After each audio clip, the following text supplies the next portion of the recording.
Hello, what's up, everybody, and welcome to a special episode of the Pixelated Echoes. It's January 19th, 2025. This is the 31st episode. Of course, I'm your host, 3-Bit, and we got a great show for you guys today. Appreciate everyone for jumping into our shows each week. If we even have two people in our chat, it's always appreciated, but never expected. Try to get Jez in here. We'll see. We'll see what ends up happening. You might jump in later in our show, later in the topics. But appreciate everybody for jumping on in. This is an earlier show, so we usually have it around 8 p.m. So it's feeling different. Like the sun's still up and whatnot. And I'm just like, but it's gonna be a great show. So go straight into the introductions.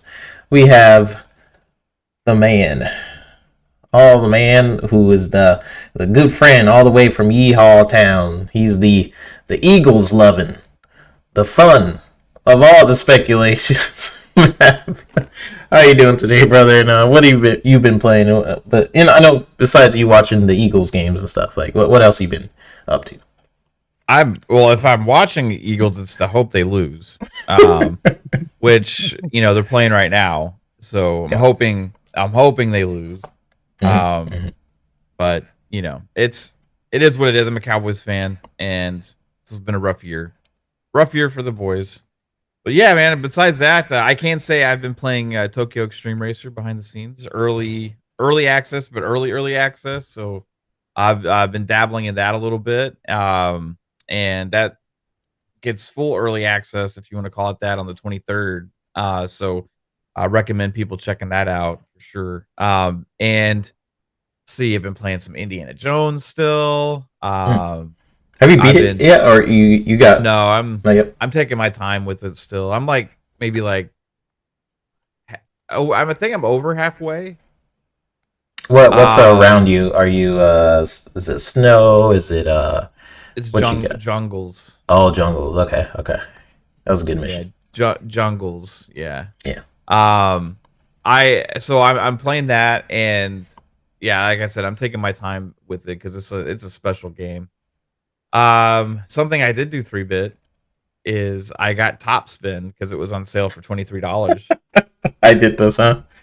Yeah, this is all on you because you keep talking about it. So and one of the reasons I wanted to get it is because it's one of the games that if you buy it, you can play it also in the cloud. Yeah. Right. So it's something I can play, on my console or from at night just chilling. Because I've been playing NBA 2K that way quite a bit lately, and some other things, but wanted to get another one that I can play that way too. And Top Spin, yeah, it's pretty fun. It's like the character creator sucks. Yeah, it does. I'm used to hair's kind of cool though. I mean, not the hair variety, but the rendering is it's not too bad. Yeah, the character creator's really bad. But other than that, the gameplay is solid, right? Which is the most important thing. Yep. I haven't gotten to the point to where I've had an issue with stamina yet. However, I'm still early on in the career thing, and I keep losing at everything I do. So I think I need to go play the tutorial some more because it's been a while since I've played a tennis game. Yeah, and I keep hitting out of bounds all the time, stuff like that. So I need to get better. It's tough. It's definitely tough. Yeah, they're kicking my butt. So there's been playing that and just dabbling in games, man. I played did a skirmish for Halo Wars 2 the other night. Ooh, that's cool. Yeah, I just hop around to so many different things. It's fun. Yeah. It's how I game, bro. How I game. Yeah, that's cool. I've been wanting to jump back into Halo Wars 2, but every time I think about Halo Wars 2, there's a tactics game, Gears of War tactics that I've completely kind of just disregarded. I remember playing it. Really good. It is good. I played it for 5 seconds. Wow, that was amazing. But there was other stuff going on around the time of that release. So that is one I will definitely go back to. I want to play that. It's not easy. It's not. Gears Tactics is kind of like at 4 tactics games. If you're like a XCOM veteran or a veteran of any of the tactics style games, like Gears Tactics is kind of freaking brutal. Yeah. Like it does not hold your hand. It is punishing. But it's a really well made tactics game. It's actually one I would like. I don't know how well it did, but I think part of that's when it released. It also released on PC first, then later came to console. I think that's one if they had a console and PC right away, it would have been received better, right? Or been played more. It was received well, but it would have been played more, right? Because the Gears fans are mostly on console, Yeah. So, but when it came to console, they implemented that very well. Also, yeah, that's a good one. It's one I haven't finished. Also, man, some people say that how can you enjoy gaming if you don't beat these games? But no, not me. I'm like play however you want. Yeah, I play so many games and try them out and play a good amount of them, and then like move on. And sometimes often I go back. I didn't beat Starfield till last year. It came out in 2023. It's different if you're reviewing the game. If you're reviewing the game, like I didn't beat it, and then that's different. But yeah, and a lot of the games I play just aren't story based experiences. Also, like it'll be like Forza or like Flight Sim. You know what I mean? Like in Flight Sim, I'm kind of ignoring the career. For the most part, I'm just doing free flight. And if I play like Madden, I play like Ultimate Team or just play now or something, right? If I'm playing NBA, I'll play my team mode, or I'll just play now or something and play online. You know what I mean? Which I did play an online game, NBA 2K25 the other day, which was the first online basketball game I've played against an opponent like online, just regular in a while. I get I used to do it all the time. I used to be a major sports gamer, right? Like NBA and Madden and hockey, and I was just always playing online games, like all the fucking time, all the dang time. Sorry, this isn't FS. This is Pixelated Echoes. You can say whatever you want. All the dang time, and so I was decided to test it out the other day. So I was sitting in the living room. I got the Series S in the living room because I usually don't play there, but I was chilling there, hanging out with the fam, and I was like, I'm going to play online. Let's see how this goes, right? And then my opponent, it showed a Mav 0-0 record, right? And then my opponent, he's like, blah, blah, blah. It's like 400 and something else. I'm like, oh, my first game I'm playing in years is against somebody who has over 400 matches played in this NBA 2K. What is my luck here? But I smoked them. Oh, I smoked them. I still got the skills. It still translates, bro. Still got it. It's like when I play Pong every year in Madden when the Madden comes out. And it's because I haven't played online Madden a lot either. But it's the skills stay. It's like riding a bike. Yeah. Yeah. They used to have Madden tournaments at this local Chick-fil-A I used to go to all the time. And let's just say I won a lot of Chick-fil-A coupons that year. I think I won a year free of Chick-fil-A sandwiches, which I really should have taken advantage of. So when you beat somebody at Chick-fil-A and they say, "Hey, good game," would you say, "My pleasure"? I just said GG's. They would trash. So there would be. Okay, it depends on the game. If it's Halo, I could get kind of toxic, but with that, they other people around me would be the toxic ones, and I'm just like, I'll just show you. Yeah. And then I did. Test this, everybody. Say thank you to somebody at Chick-fil-A. They will say, "My pleasure." Yeah, it's like a thing, right? It's a thing. They're told to say this, they're trained to say this. So, you'll notice it every time you go to Chick-fil-A. If you start paying attention, you say thank you. Say, "My pleasure, my pleasure, my pleasure." Yeah. If Jez pops in here, I don't think they have the equivalent of a Chick-fil-A in the UK, right? It's only in here in America, right? They got KFC there. But does it taste the same? I think the chicken does probably. Like they put some beans on it or something. But they got different sides and stuff. These are the questions I need answered. Me and Kate watched a video of somebody she's a fan of trying a UK not Chick-fil-A, KFC, and it was like the sides all sucked, right? The sides all sucked, but the chicken was the same. Like here? No, in the UK. Oh, in the UK. Okay. Yeah, but they were Americans visiting the UK. Yeah. Yeah, I think about the only fast food I've tried overseas was KFC, actually, at in Egypt years ago while being in the military. Chicken, it's fairly close. It wasn't exact, but yeah, you're right on the sides. And I think it was like a KFC Pizza Hut. Yeah, the pizza, it was like if Taco Bell made the pizza as opposed to Pizza Hut. Well, not Pizza Hut. I guess it is Pizza Hut. They were all like one big franchise. Was it Taco Bell, Pizza Hut, and KFC or something? Mm-hmm. Like sometimes they have those combined restaurants too. Oh, Kate saw somebody picture that somebody was at a combined Long John Silver's / Taco Bell. I've never seen that one. I've never seen that either. But I was like, I need that next to my house. Like, put that one down the street. That's kind of dangerous. It is. I know it is. Both of them are probably the worst for you kind of shit food you can get. But that's what I like. And you put them both at the same place, I'm gonna get freaking 2 fish planks, 2 chicken. Long John Silver's chicken is bomb. 2 fish planks, 2 chickens, get some shrimp, get some fries, and how about throw in cheesy gordita crunch to go? Let's throw it in there. Yeah, cheesy gordita crunch to go with my seafood. Why not?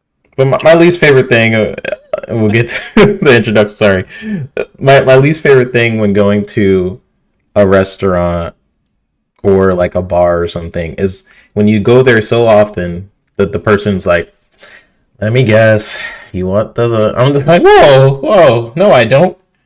I want it." Yeah, that's kind of what I want. But I don't like the fact that they knew it. You know.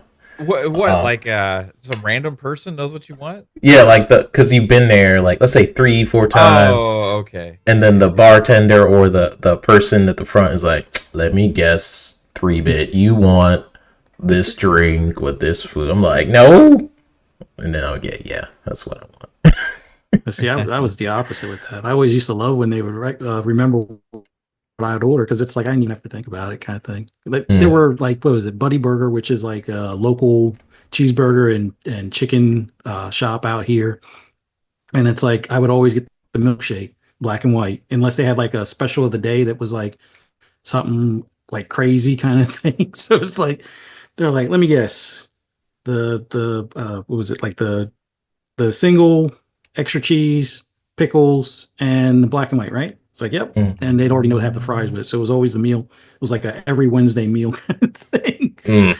For me, it's like it gave me time in line. Like they already knew what I was going to order before I even get up there. So the guy that was the owner would actually have some of the stuff already like pre being made, because the milkshakes usually take a while. The food's usually faster than them making the milkshakes by hand. So they would start the milkshake. I think there was like only one time where they got it wrong, but it wasn't like I was mad about it, because I wound up getting the black and white to go, and then I did whatever the special of the day was, which was like something like it was like purple monster or something. It was like Monster Energy and like some sort of like passion fruit or something. It sounds weird, but it was actually a good milkshake. But yeah, it sounds good. I think what I just don't like about it is like you think you know me, don't you? And then they do. So it is what it is. Well, I can't forget the Fuzz, the man who's sitting in the co-chair who makes these episodes happen alongside me, the real life Felix the Cat, the racing prodigy, who has put thousands of hours in both GT7 and Forza Motorsport. My co-host, the Fuzzy Belvedere. How you doing today, man? And what have you been playing? Oh, I'm doing great. Glad to be here with you guys. Always love it when we have Mav on. Hopefully you get Jez on a little bit later, but If not, have Mav. This should be a good one. Probably sleep with the beans, eating the toast and beans. Fell asleep. But I recently picked up a Quest 3. Haven't really tore into it just yet. Still getting it all set up and everything, and figuring out what games I want to get for it. Came with Batman. Probably going to pick up Beat Saber, which I think that should always be an included game. And then been playing Undisputed on PC, although I tried it briefly in big picture mode or Steam Link or whatever with the Quest. I definitely want to get one of these VR boxing games, whether it's Creed or another one that's on the Quest. I definitely want to get one of those. I kind of figure, get some extra exercise, be tired. Yeah, I need to, keep in shape or whatever. But other than that, Forza Horizon 5, like this is probably one of their slower months on newer cars and things like that. But still, I'm hooked on that. Driving cars around, collecting them and all that. Yeah, it's always going to be fun. Same thing with GT7, but kind of looking forward to the one that Mav talked about briefly earlier. I later this month, probably going to pick up Extreme Racer, and then I got to get a set of Corsa Evo. Like, I know some people are like, the controls aren't quite what they should be for wheel and stuff like that, but it's a racing game. Didn't like a set of Corsa Competition because for whatever reason, it wasn't mapping the exact way I want for some of the controls, but hopefully that won't be an issue with Evo. It wasn't a problem with the regular set of Corsa, but yeah, there's a lot of racing games and not enough time. And then I got to look forward. Not as big of a football fan, so go Eagles. But no, mainly looking forward to Daytona 500, which will probably be the weekend after the Super Bowl. So still got something like 60 days or something like that before Daytona 500. So looking forward to that. But yeah, man, a lot of topics in gaming to talk about. Yep. Looking forward to it, man. Yeah, we got a lot of good topics for today, for sure. So it gets to some of the chat messages you guys are kind of going off, so I want to read some of them. Someone was mentioning what was actually happening in our 8-bit animation. I forgot who it was. It's like saying it was like mesmerizing or something. Oh yeah, that was Punty. The display game is hypnotizing me. Something I'm just now noticing is the way I did Fuzzy. Like, he's in the car seat and he's shooting, but how the heck is he driving? Unless he's just relying on it just going forward and hopefully he doesn't have to steer. That's not something I thought about, I will admit. But he's a good driver. You figure it out. One hand on the wheel low and the other arm out the window. Yeah. But we'll try and get Jez in here, guys. A couple questions on that. We'll see what happens. He probably fell asleep eating his beans and toast, so he'll wake up at some point. Putty says Mav's here. What? Yep. Mav is here. We got Popeyes is better than Chick-fil-A all day long from Sergeant Centennial Gaming. I don't know about that. I don't know. I haven't had Popeyes enough though. Their sandwiches and fries I like a bit better. Well, no, I do like Chick-fil-A's waffle fries better than Popeyes fries, but Popeye sandwiches are better. But the one thing, at least near me, the food is slightly better at Popeyes, but the service not so much. But it winds up being because the line is wrapped around the building. Well, actually, the line's wrapped around the building for both of them. It's just that they have a lot more people hired over at Chick-fil-A. Popeyes, It's like we can only fit 5 people in the building, so it's like everybody's got an attitude like, just take your food and go. Like, what? I just want a sandwich and some mashed potatoes without gravy for my wife. Come on, just get out of here. Like, no. Well, maybe that hatred goes into the food and it makes it taste better or something. But Chick-fil-A, it's the opposite. I remember this Chick-fil-A driver like chased me down. It's like, what? You forgot your sauce. I was like, what? You chased me all this way? It's crazy. The service at Chick-fil-A, I don't know what training they have to put them through, but it's It's very impressive, I will say. You got Sergeant Centennial Gaming also saying the whole package for the LJS fish fillet, chicken planks, fries, hush puppies, and those little crispies. And he's like, yeah. Maybe I just haven't had Long John Silver as much. I went there like one time. I don't like fish as much. That's probably why. But one time I did go there. I did really like their food. But it's been a minute. Saying, what's up? Punty says baked beans, scrambled eggs, and warm toast is awesome. I disagree. That's all I'll say. So Jasper said Jez looks different than I remember. Yep. So catching up, everybody. Everybody, thanks for jumping in. All right. So we're gonna get straight into the first topic. But first, if you guys like our content, be sure to subscribe. Hit the notification bell to be notified when we do our next show. Had someone on Blue Sky who mentioned our Spotify episodes needing to be updated. I agree.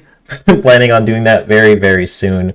Want to do something a little special for our audio listeners specifically so that you guys have like a catered sort of experience. So please be patient there. It's coming though, I promise. It's good to be here and hear what these folks have been up to. I've been playing some more like Starfield DLC as well as Ace Attorney. Finishing that up. I'm close to the very end. Not really looking forward to buying the next one unless it goes on sale. But overall, that's a great game. I've mentioned my annoyances with Topspin. I'm interested in what Mav has to say later on about Topspin. But yeah, still my annoyances with that game is still there. It's like basically the game has put me in a never-ending progression hindrance. But it is a good game. It's a lot more time-based than other tennis games, so you're not going to get the Mario tennis experience there. It's basically you time it based on when the ball is coming to you. And it's like it definitely takes some getting used to. Like NBA 2K is a lot easier because as you time your shot kind of based on the apex point of your jump, this one is kind of just based on how close the ball is to you. So you can hit it really early and it'll just screw your shot up. It's definitely a little weird. So I completely got what Matt was talking about because the first few times I was terrible. You really have to pay attention to the animation of like you getting ready to hit that tennis ball or exactly when the tennis ball is near you, because the other person could do like a slow shot and then you have to time it exactly when you're actually supposed to hit it. And I don't know, it's different from like Mario Tennis, other tennis games I'm used to, but pretty fun. So we got our first topic of the day, ladies and gentlemen, being led by Fuzzy. It's kind of these PlayStation topics, so you can go ahead. What you got? Well, we know recently that there's been some announcements as far as I think Bloomberg was the one that made mention as far as their recent cancellations. Some people have also posted additional listings that were canceled by them, and it feels like PlayStation is changing direction from those games as a service that we heard early in the generation that they were going to focus on. So with everything that we've seen throughout the past two or these last two generations of Xbox, where cancel games were the subject of mismanagement, or the canceling of games were Microsoft not being fully vested in Xbox as far as its ability to stay in gaming and such, or at least those seem to be the talking points in the gaming media.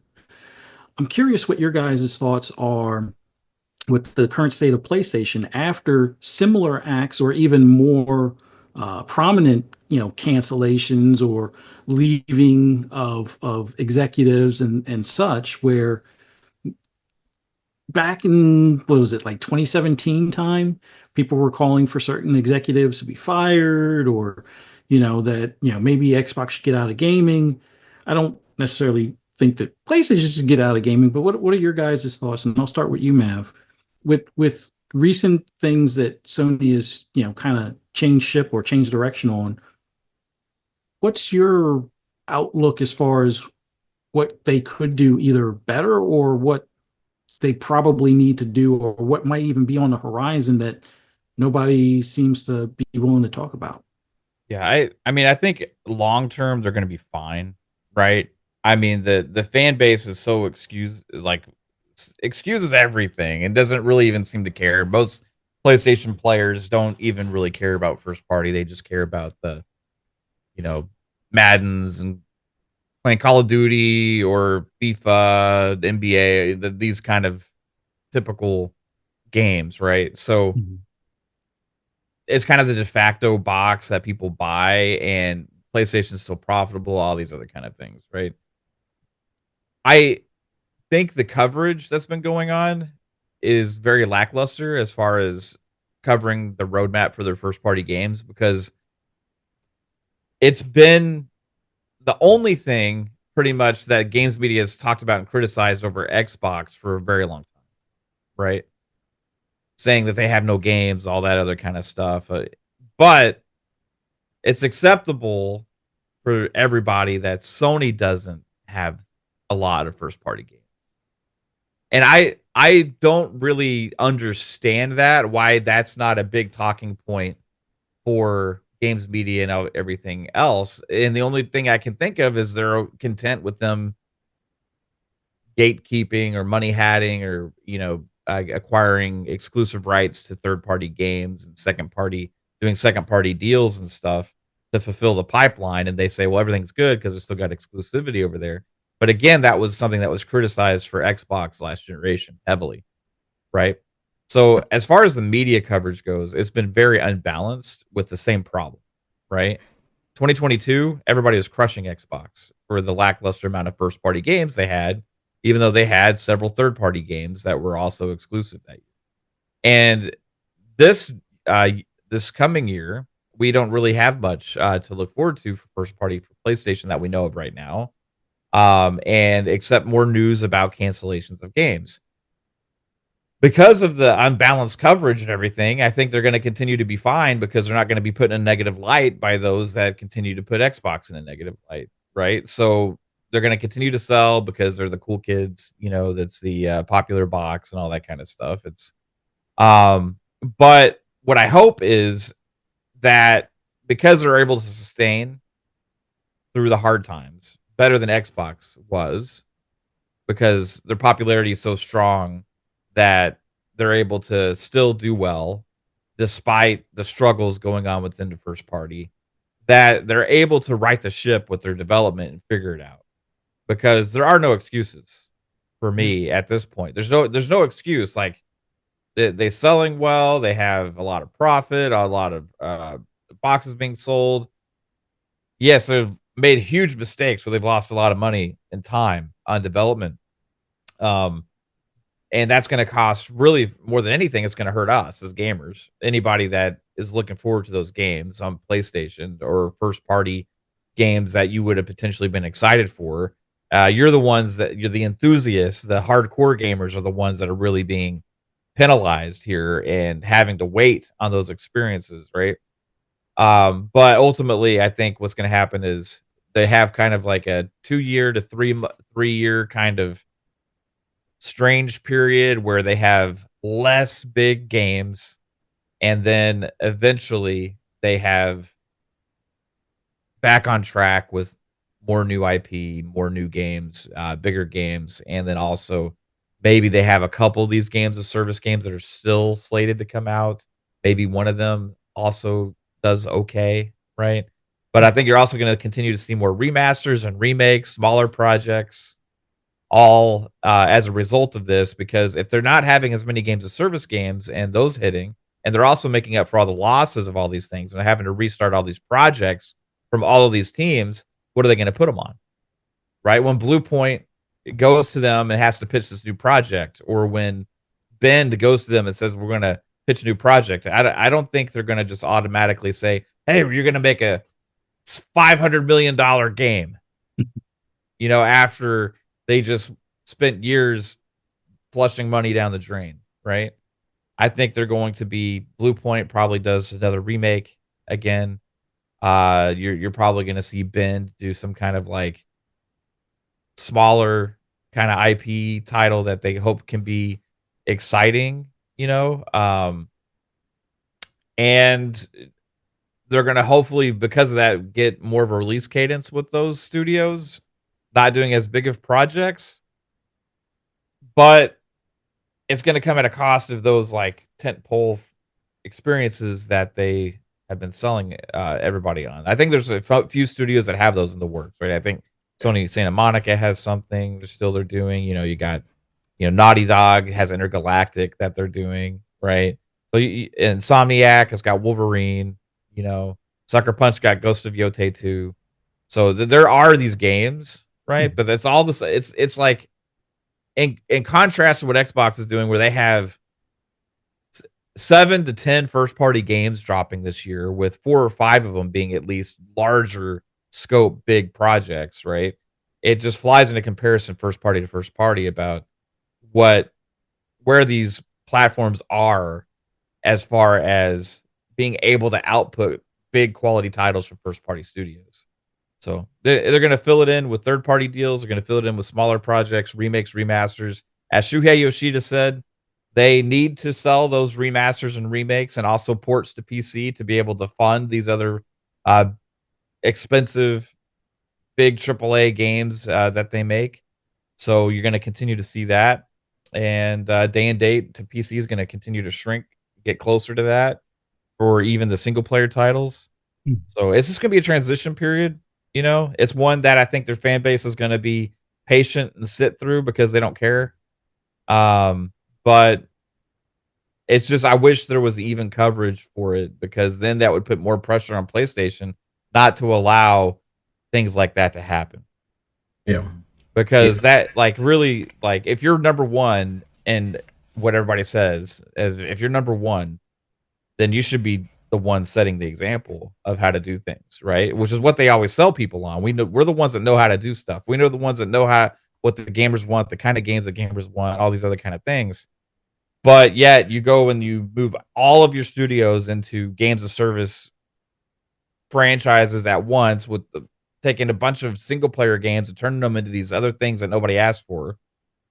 And then you realize, hey, this is too expensive. We can't expand the studios. We don't know what we're doing. We did launch one of them. It massively flopped. We wasted over $400 million. The game shut down after 2 weeks.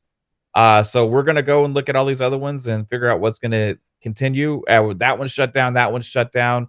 We only got a couple left, right? Resetting development at all these studios, resetting the timeline that the gamers are going to be getting the games, right? Yes, cancellations happen all the time in the industry. Yeah. They happen behind the scenes all the time, but usually not 4 years into development. Usually not 3 or 4 years in development after these studios have had a chance to finally work on their first big project. You know, it's just something that was a massive misstep and a huge decision to go, we're going all in on this one direction more than we should have. Not that they shouldn't have done some multiplayer experiences and games of service games. They just missed the boat on the obvious choices, right? On what they should have done. Instead, they decided to go all in different weird directions. We're going all in on this. Oh, crap. We don't know what we're doing. Let's 3 or 4 years later, let's stop. And let's just reset and get back to what we know how to do. But we can't do exactly what we know how to do because it's too expensive. So we're going to do a version of that and fund it using PC ports and remakes and remasters.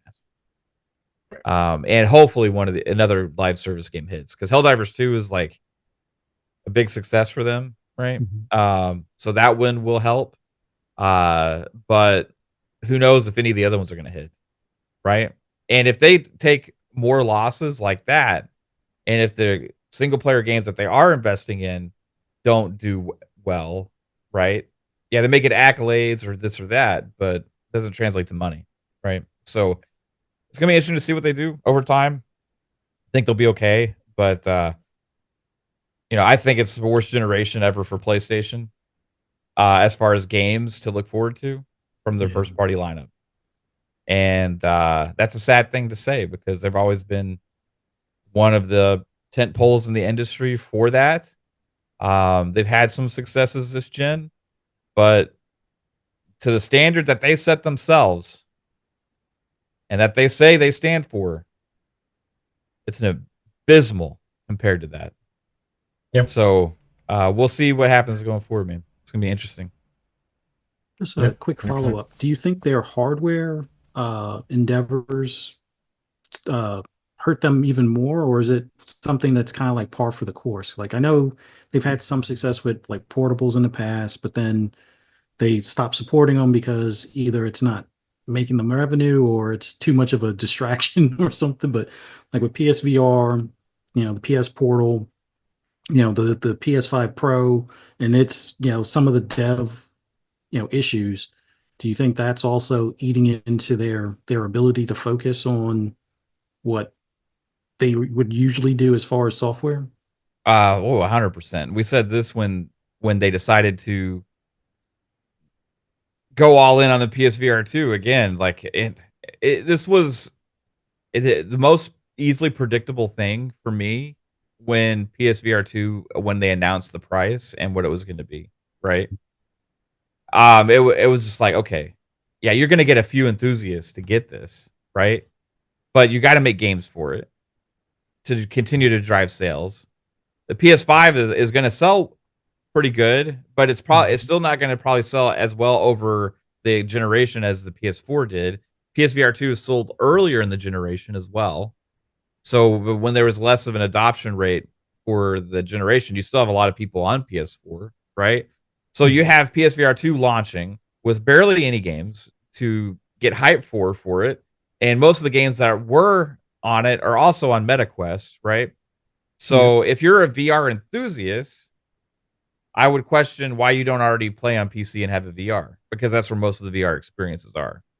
And as a VR enthusiast, you are probably willing to spend more money for the best experience possible, like and not get some janky ass VR, right? So if you're doing that, you're probably going to get it on PC and get a VR headset, like a MetaQuest 2 at that time or 3 when it was announced, right? So because all the experiences are on PC, right? So they would have to have extremely compelling, something amazing that you can only play on PSVR 2 to really make those enthusiasts feel like they have to have one. You can have a great hardware, you can have great kit, but if it was primarily driven as playable only on the PS5 at launch, it was dead in the water. So that was the biggest mistake that they made, was not having the PSVR 2 games cross dual between the PC and the PS5 and have the headset work as a device that can play any of the VR games easily on Steam and all that stuff. Now they added it later when they decided to stop making games for it.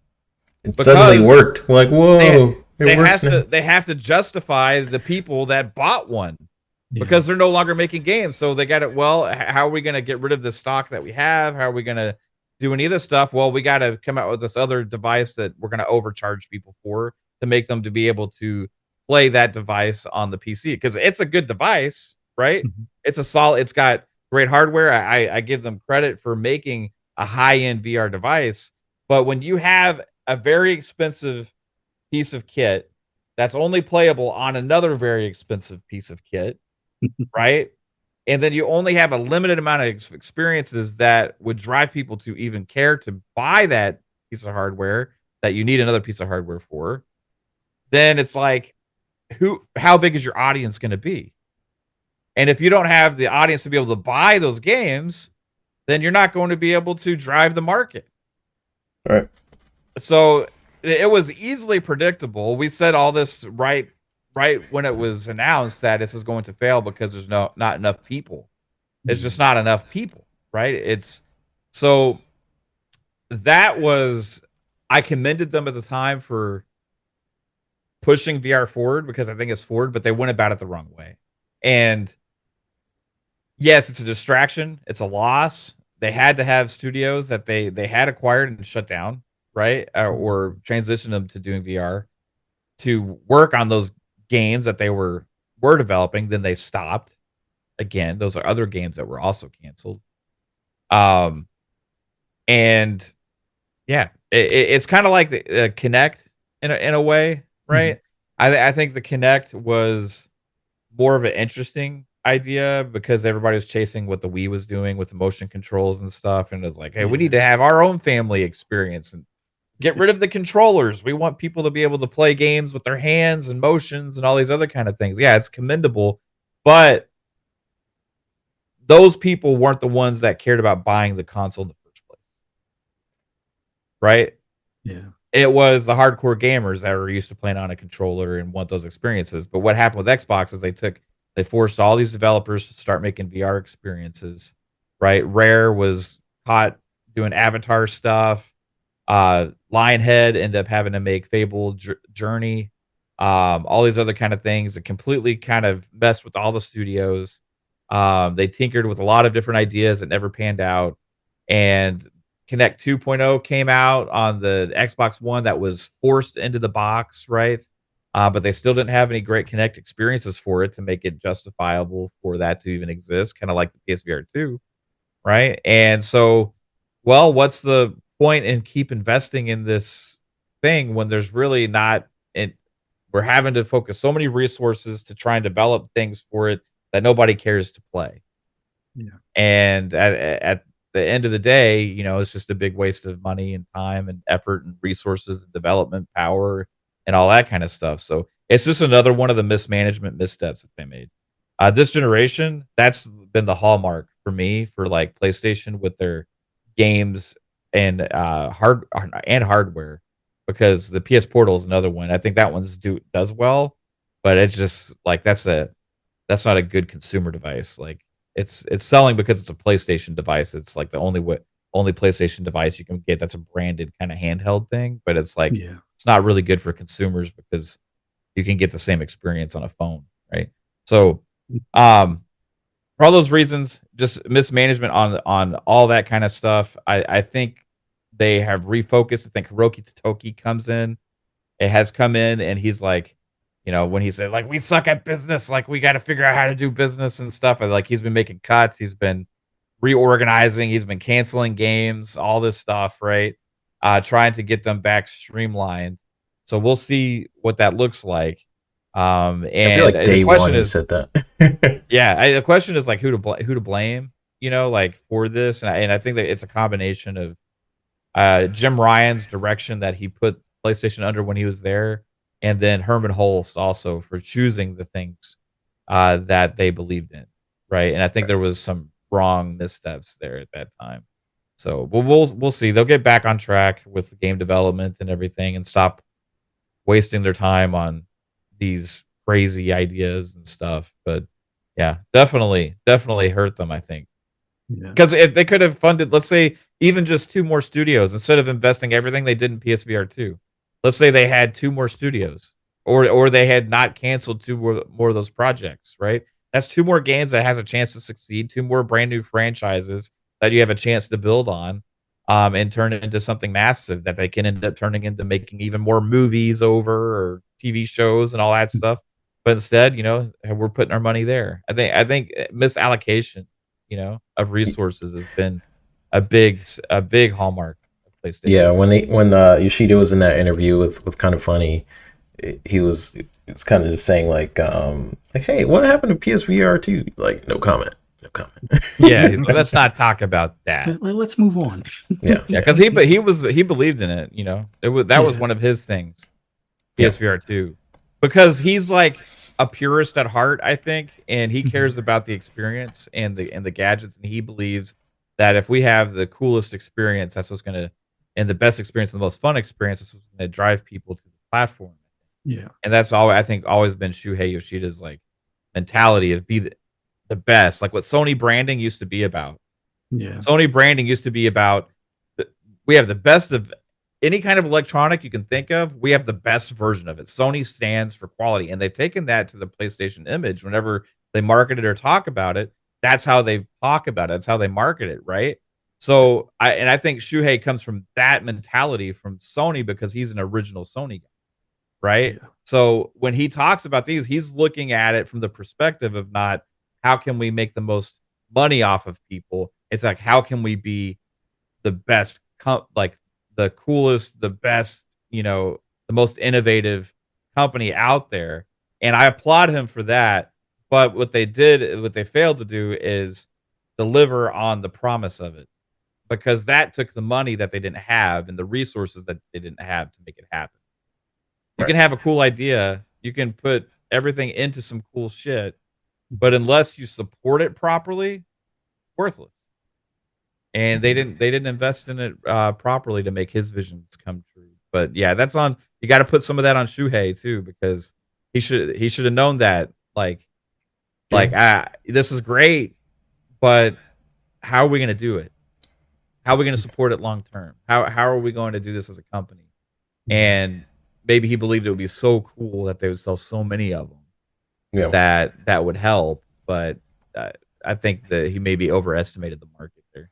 Yeah, and Satnus, to Satnus's point, he says Shu was the dude who passed on localizing Demon Souls and let FromSoft and Souls genre get away. I don't really know what he's talking about there. And then he says he's like, well, clearly pedigree, but gassed up big time lately. I mean, they've what all do you say about Jim Ryan then? Like, if you're gonna say that about Shu, I don't know.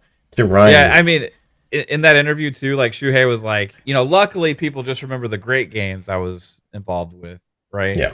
And not the other games, right? Which is an interesting comment because, PlayStation in general gets the praise so much for their successes, but everybody ignores and tries to wash away the failures, right? But on Xbox side, it's the opposite. It's like everybody tries to ignore the successes and focus on the mistakes. Where all of these guys have had. Phil Spencer's made mistakes. Like Matt Booty's made mistakes. Shuhei's made mistakes. Jim Ryan's made mistakes. Herman Hulse has made mistakes. All these guys make colossal mistakes sometimes that cost them dearly with potential customers in the long run. But you can probably ask him about some of those today, and he'll be like, "Yeah, that was a bad move." Yeah, 100%.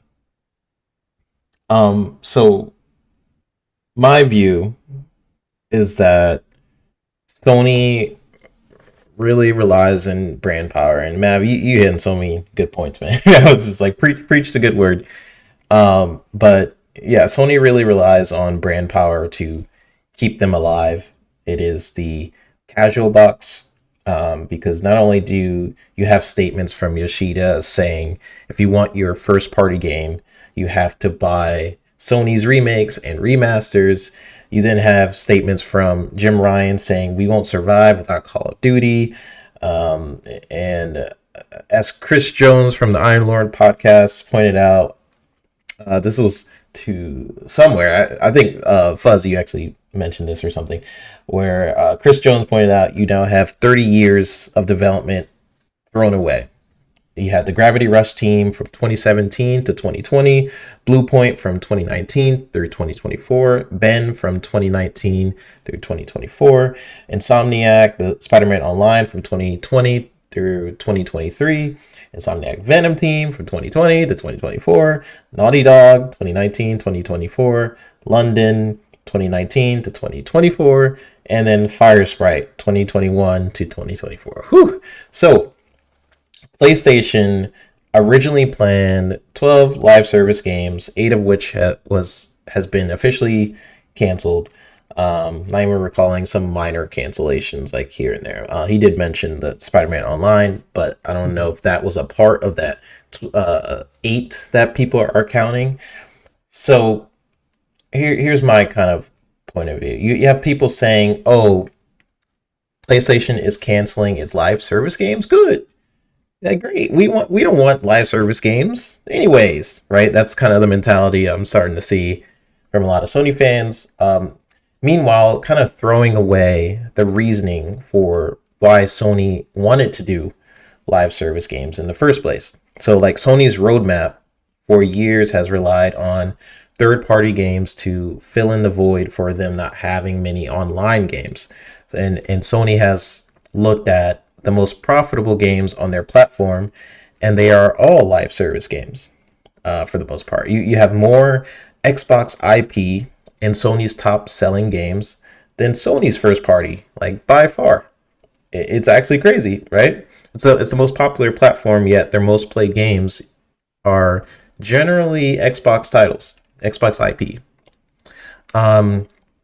So while like people are celebrating this business wise, it doesn't set Sony up to be in a good spot for their software, especially when you're getting companies like Square Enix start to venture away from limiting their user base to just the Sony console. You had the Pearl Abyss team deny being a console exclusive to PlayStation. Because yes, you can take that early money, but how does that affect your game's overall market? It's beneficial for some publishers, especially if you're like a smaller team, to take that money, take that exclusive deal, but it may not be exclusive that beneficial for some other teams. So Sony was relying on this plan, these live service games, to limit the detriment they get from not getting recurring revenue. When you think about like Elder Scrolls Online alone makes 15 million a month, and that is just one of the Xbox franchises. I have to keep pointing this out because when everyone thinks about Xbox titles, they're like, oh yeah, you got your Minecraft, you got your Call of Duty, Sea of Thieves, and stuff like that. No one ever says like, I wonder how much Elder Scrolls Online makes. You know, that's just one of their IPs. It makes like 15 million a month. And that isn't even super looked at compared to other franchises. And Xbox has multiplayer and live service ingrained into their DNA. So they have the studios and knowledge on how to do that. And luckily, they've had their successes. They've had downfalls, but live service or online multiplayer games is not a current struggle right now for Microsoft. And do you guys remember like the report that like Halo 5's microtransactions alone would make almost like $2 million that they would just put towards like prize pool money for like Halo tournaments and stuff like that? Like they just have certain games that they just sets them for success just because it's an online game. People like to buy skins or little maps here and there. And Sony doesn't have these options because their current business model isn't really supporting it. And sadly, they've trained their fan base to only really want certain games. So it's like a multitude of ripple effects that I believe it causes. You have Sony fans, like Sony fans aren't really buying the first party IP to the degree that they should. You have the money that Sony would make with reoccurring revenue not being there because their games are all single player based. So therefore, Sony has to rely on third party deals and fund other companies to not put games on other platforms. And so the leftover money is just put into remakes and remasters so that it could start all over again to just build that single player game.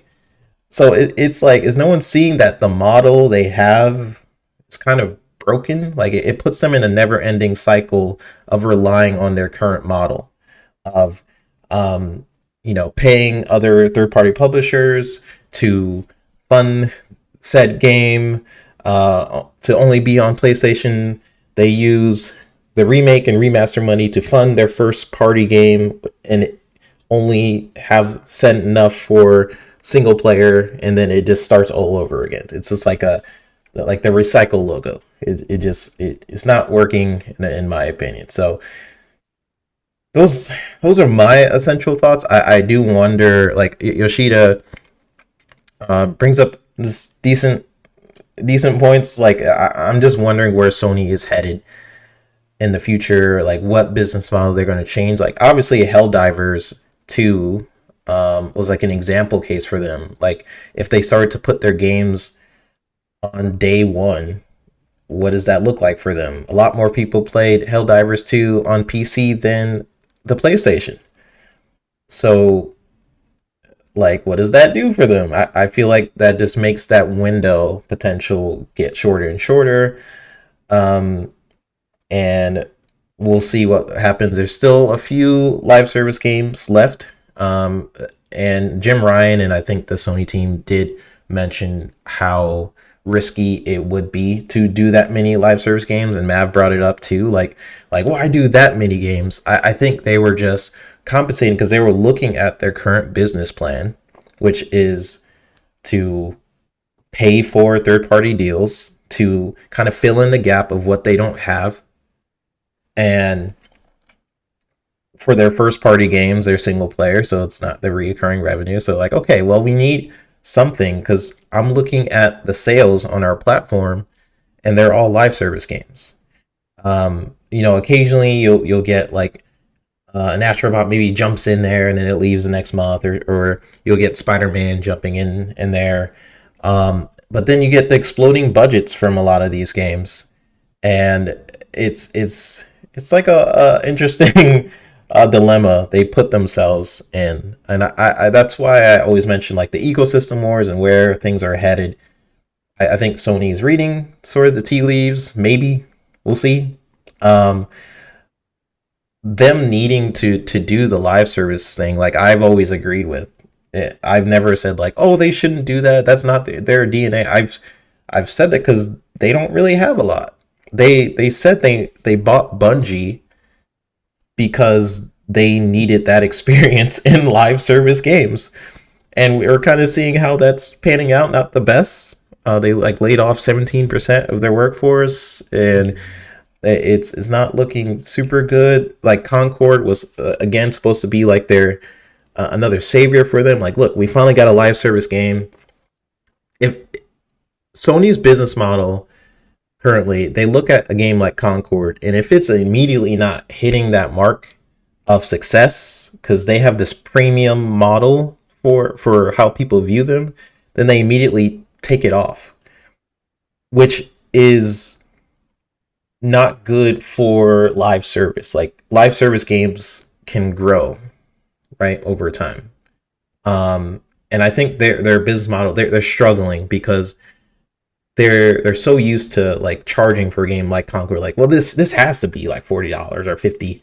Like, that's our business model. Like, we have to get that upfront money, not knowing that there are so many other better hero shooters out there, way better than Concord, and it's free.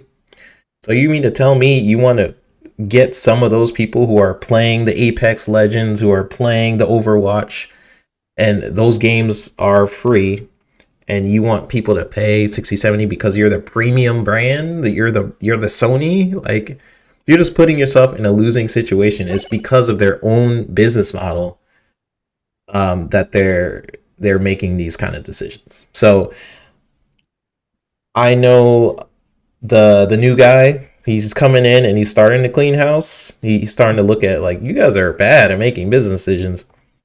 I agree. I really do. I'm like, not to say Xbox hasn't made any bad decisions or bad decisions and stuff. But it's like Xbox doesn't have to really struggle in this department. They have a ton of multiplayer live service games that make a ton of money. That's not really something they're struggling in. And it is a weird decision. Mav mentioned earlier where they cut down. What was Mav saying earlier? He was saying something about like they changed their plan or something. I don't know. But my hope is that they will.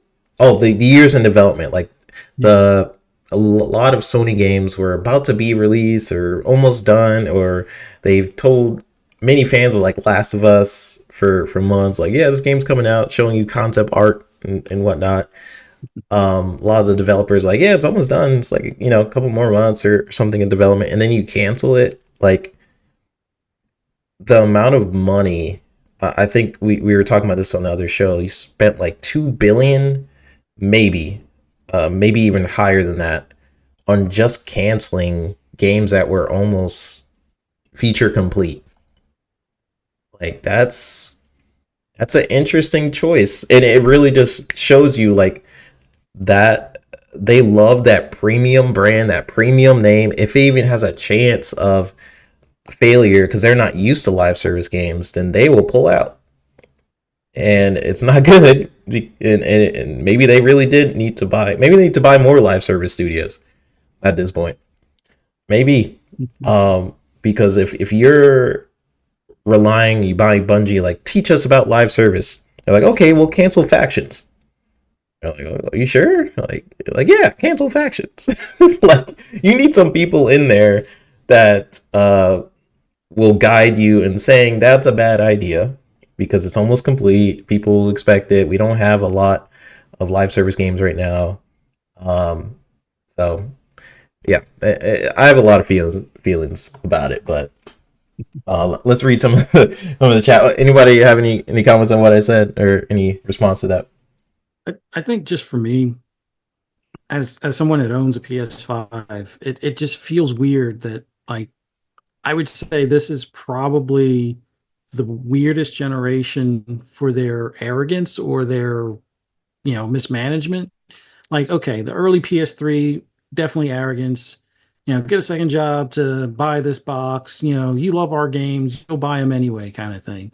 And it hurt them in the beginning, and then they kind of took their tail between their legs, got to making games that were what led to this previous generation, where focus on that premium single player experience, and then okay, we can make money off of that. And then they were like, well, let's charge them more.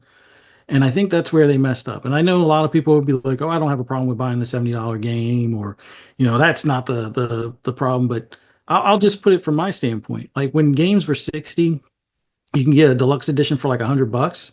I didn't think about the money I was spending. That's probably stupid me for whatever, not paying attention to, the budget of things. But it's like, oh, I think I'll play that game. I'll go ahead and buy it. And then it would sit in the backlog. And by the time I actually get around to it, it's either a freebie with a Games for Gold or a PS Plus freebie, or it wound up in Game Pass or something like that. So that should have been enough of a lesson for me to kind of, change my buying habits. But when they went to 70, and then the deluxe editions were well over 100 in some cases, then I'm like, well, I was on the fence on this game. I'll just wait until a sale, or, I'll wait until that deluxe edition drops to like around 70. Like, it's not that the $10 would break me, but it did cause me to pause in my purchasing habits just a little bit, in the sense that I'm not going to buy God of War Day One at 70 at this point. That's probably a me problem. Now, there are certain games, like a sci-fi based game like your Starfield, sure, GT7 or Forza, yeah, I'm buying those day one. A thing like State of Decay or a zombie based game like Dying Light and stuff, yeah, I'll buy in those day one. But if it's something where it's like, all right, that looks cool, but I don't know, I'll probably wait now. And I think they kind of shot themselves in the foot to some extent in that area. Even like, the bigger, games like Madden's and whatnot, they still had that $60 edition for at least the first year or so for the previous gen. So that kind of held them over, where they were still selling 20 million units plus of these games. But I don't think we've had a game that's a first party from PlayStation that's moved 20 million units quite like it did the previous gen. Like Spider-Man 2018, 20 million units. God of War was, or maybe Spider-Man, I think, was like 30 million, but the first God of War was like 20 million plus. I don't think Horizon Zero Dawn reached 20 million, but it was definitely over 10. And then I think the second one struggled to get to 10. So it's like they've done some things that just felt like either their arrogance kicked in, or maybe they were just caught that much off guard with, Microsoft being fully in, buying studios, buying publishers, and knowing that eventually that's going to, eat into their, spotlight, or eat into their, productivity, especially now knowing that their direct competitor is benefiting 70% off of, or at least 70, if not 80% of each one of those Call of Duty sales on their platform, where they used to enjoy making that their first party piggy bank. Now their competitor is making that their piggy bank.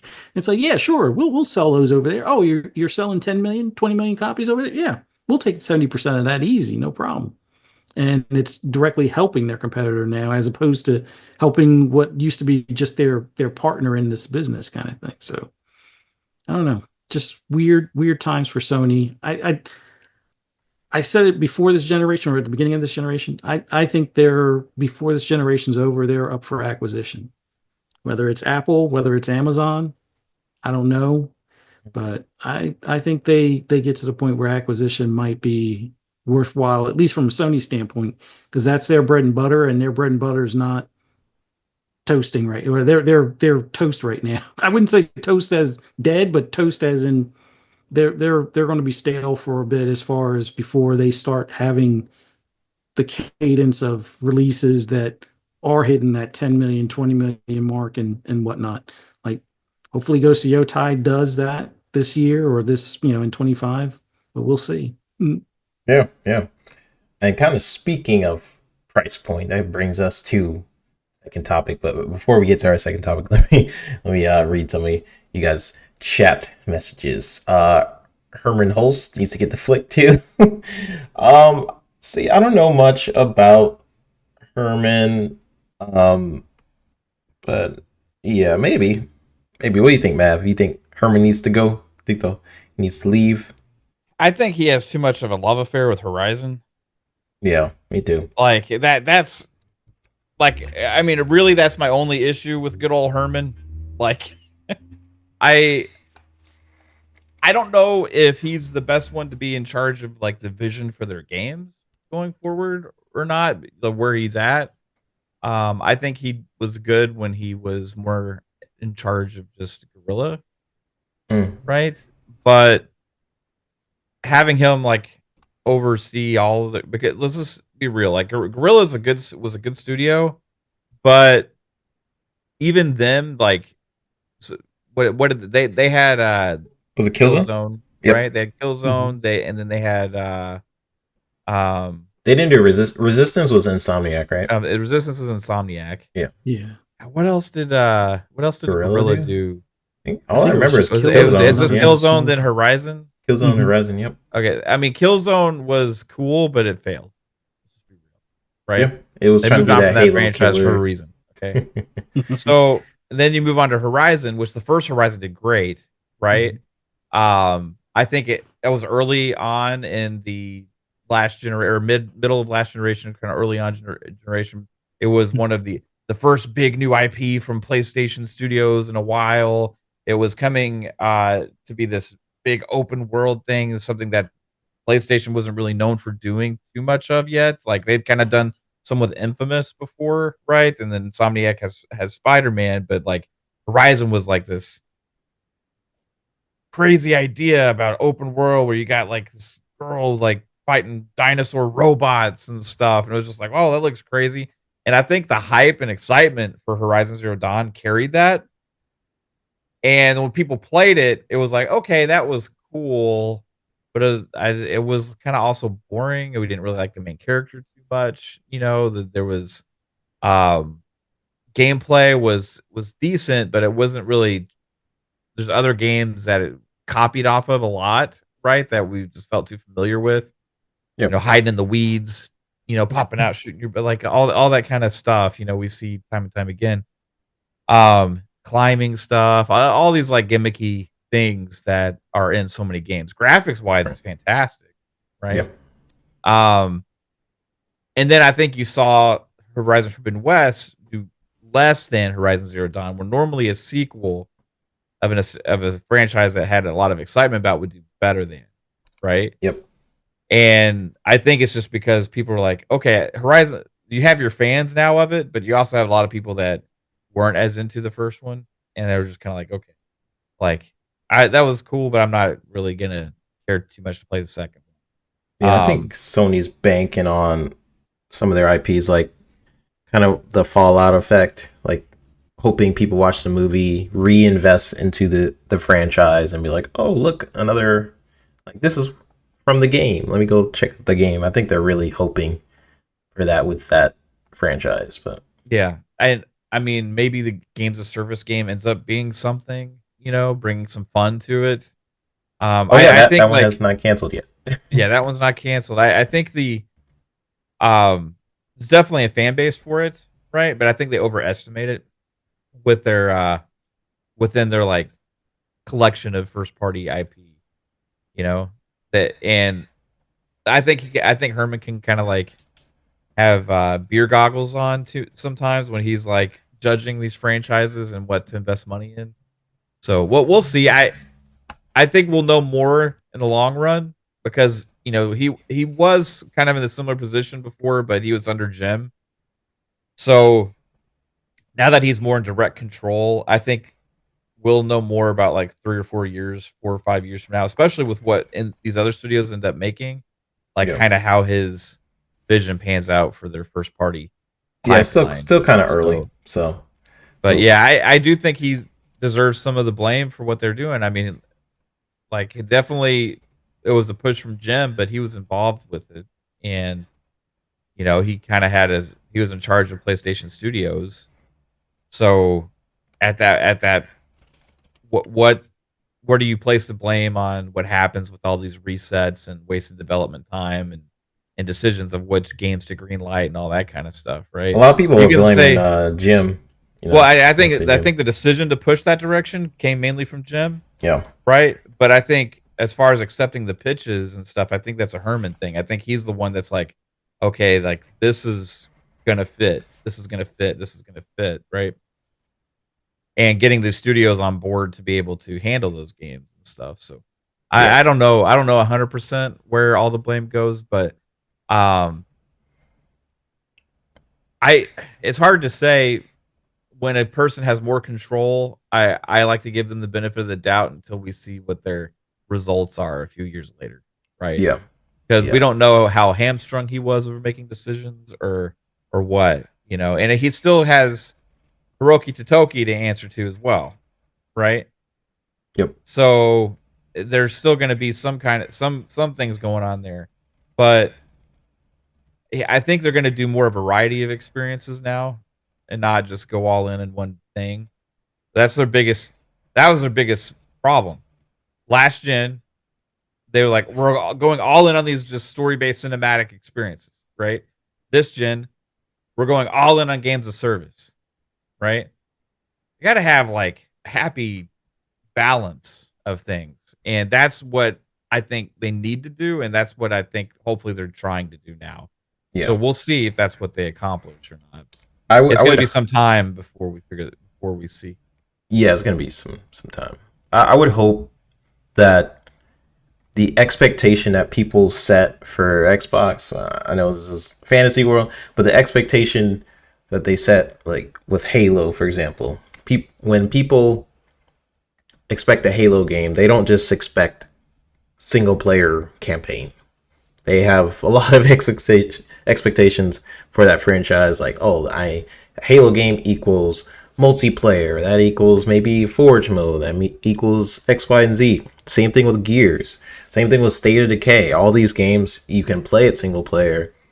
I hope at one point they'll be like, okay, a new God of War will come with some multiplayer mode. The new Last of Us, it also comes with multiplayer mode. At some point, they just completely backed out and did a 180, like no multiplayer for any of our stuff, and I feel like that hurt them. Like even the first Last of Us had multiplayer, had factions. Then in the remake, they were like, yeah, we're gonna get rid of that. Like, like okay, it was there. You just polish it up a little bit, but I would hope that expectation is start to set on some of their studios. I know they're not at the level financially as a Microsoft $1 trillion company, but they still got some dough. They still got some money. They're not like under. They are still, I would like to think, a still pretty financially good company on one of the top consoles out there. So I hope people start putting that expectation on them, if not the studios. So, Understanding says, what game is this on the screen? It was probably before Power World. Yeah. I know one of them was Hell Is Us, but that was the one with the guy with the sword and the drone. I can't remember what was after that. I think it's Arc Age, if that's the game you were talking about. If you're talking about this Pokemon looking one, then it's Power World. Before Arc Age was Metro, so you probably talking about Arc Age. I don't even remember Arc Age. What is Arc Age again? Was I don't that know. shown at one of the showcases? Yeah, Yeah. this footage is from one of their state of plays. I forgot which one. I just grabbed it off my computer. It Is was it an one of their state of RPG plays. or a Souls-like? It looks like a mix. Kind of looks Yeah, that Souls I can't remember. likey, but Yeah, this one looks pretty good. yeah, I forgot about this game honestly. They have RPG. a couple of these. There was like quite a few of these like Soulsy like looking games, and like they all blend in my mind as like one game. Like, I think there was Where Winds Meet also is one of theirs Oh, yeah. Yeah. that they have going, and something Altara maybe. Somebody had posted about it in my PlayStation sucks thing, or maybe it was in the comments on the show last night. They just said these two game names, and so I had to look them up because I forget. There's like so many of these games that are like, Japanese fantasy inspired action games, or Chinese mythology inspired like action games, right? Somewhere in the Asian region, right? Inspired Soulsy like looking action games, but some of them are RPGs, some of them are action RPGs, some of them are Souls like, and it's hard. It's a lot of them to me looks similar, so I can see footage of one and not remember which one is which. Yeah. There's just been so many of them announced the last 2 years because everybody's chasing that Elden Ring money, Yeah. Yeah, and I'm not really a fan of. Well, I kind of like Bloodborne. That was the one Souls game that kind of appealed to me. I don't know why. Maybe it was the aesthetic. Maybe it was just the way it played. The basically the learning curve to try and learn the bosses and stuff was way more fun in Bloodborne to me than all the other Souls games. I don't know what it was about Bloodborne, but I tend to not like Souls-like games. It's just not my gist, I guess. But I might like, if you just take away a little bit of Souls-like elements and something like Wukong or Black Myth Wukong, I could see myself liking, but we'll see. We will see.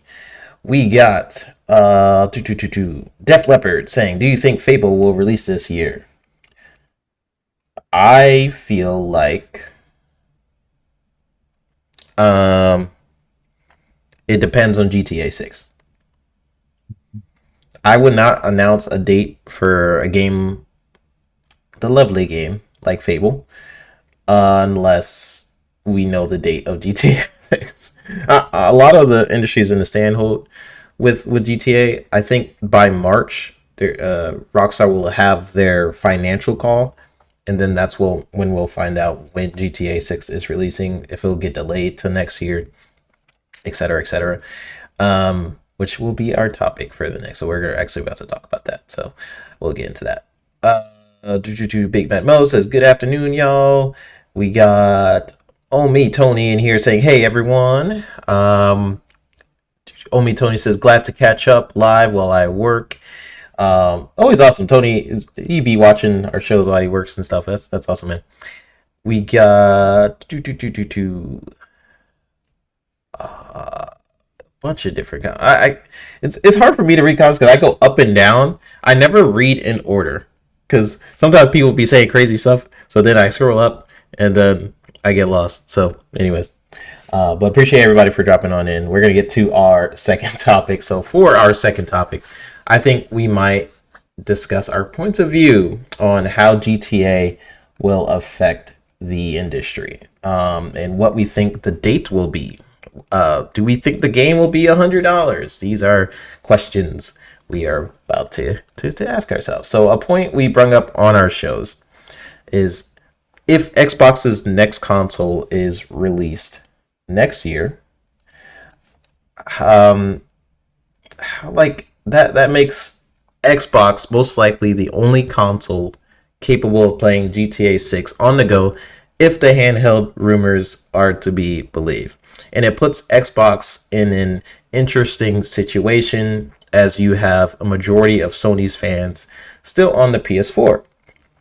So could this be the thing that makes people jump to a different ecosystem or finally upgrading their consoles? While it may not be Xbox's primary goal right now, GTA is that one game that can cross barriers of normality.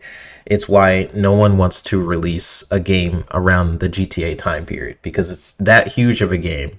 So bringing the question to you first, Mav, how do you think GTA will affect the industry, and what do you think the date will be? Do you think it'll be releasing this year or delayed to the next? Do you think it'll be $100? What are your thoughts on GTA 6? First off, any games media trying to prop up that the $100 is any realm of a good idea, shut up right now. Stop it.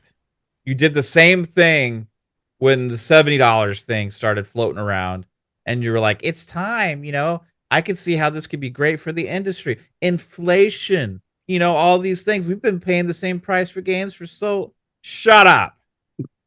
Not again. Okay? Not again. Will not let you make some excuse for Take-Two to try and get more money out of us than they're already going to get for GTA 6. They don't need your help. They will be fine selling the game at $70. Trust me. Them selling the game at $100 isn't going to help anybody. It's going to help potentially some publishers feel more confident that they could do the same thing. Will it work out for them? Probably not. What happened this generation? The games aren't selling as well as last gen. One of the reasons why, they're more expensive. The economies suck for everybody. It costs so much money to get food. People aren't willing to spend $70 for brand new games. You think they're going to be spending $100 on the next Ubisoft game or the next whatever? Just do what they do now. Have your ultimate editions. Have your special editions for the people that want that extra stuff. Early access or whatever. Have that available. People will still buy it. And trust me, a lot of people will buy it for GTA 6. Okay. But having a standard base version be $100, shut up. Yeah. Shut up.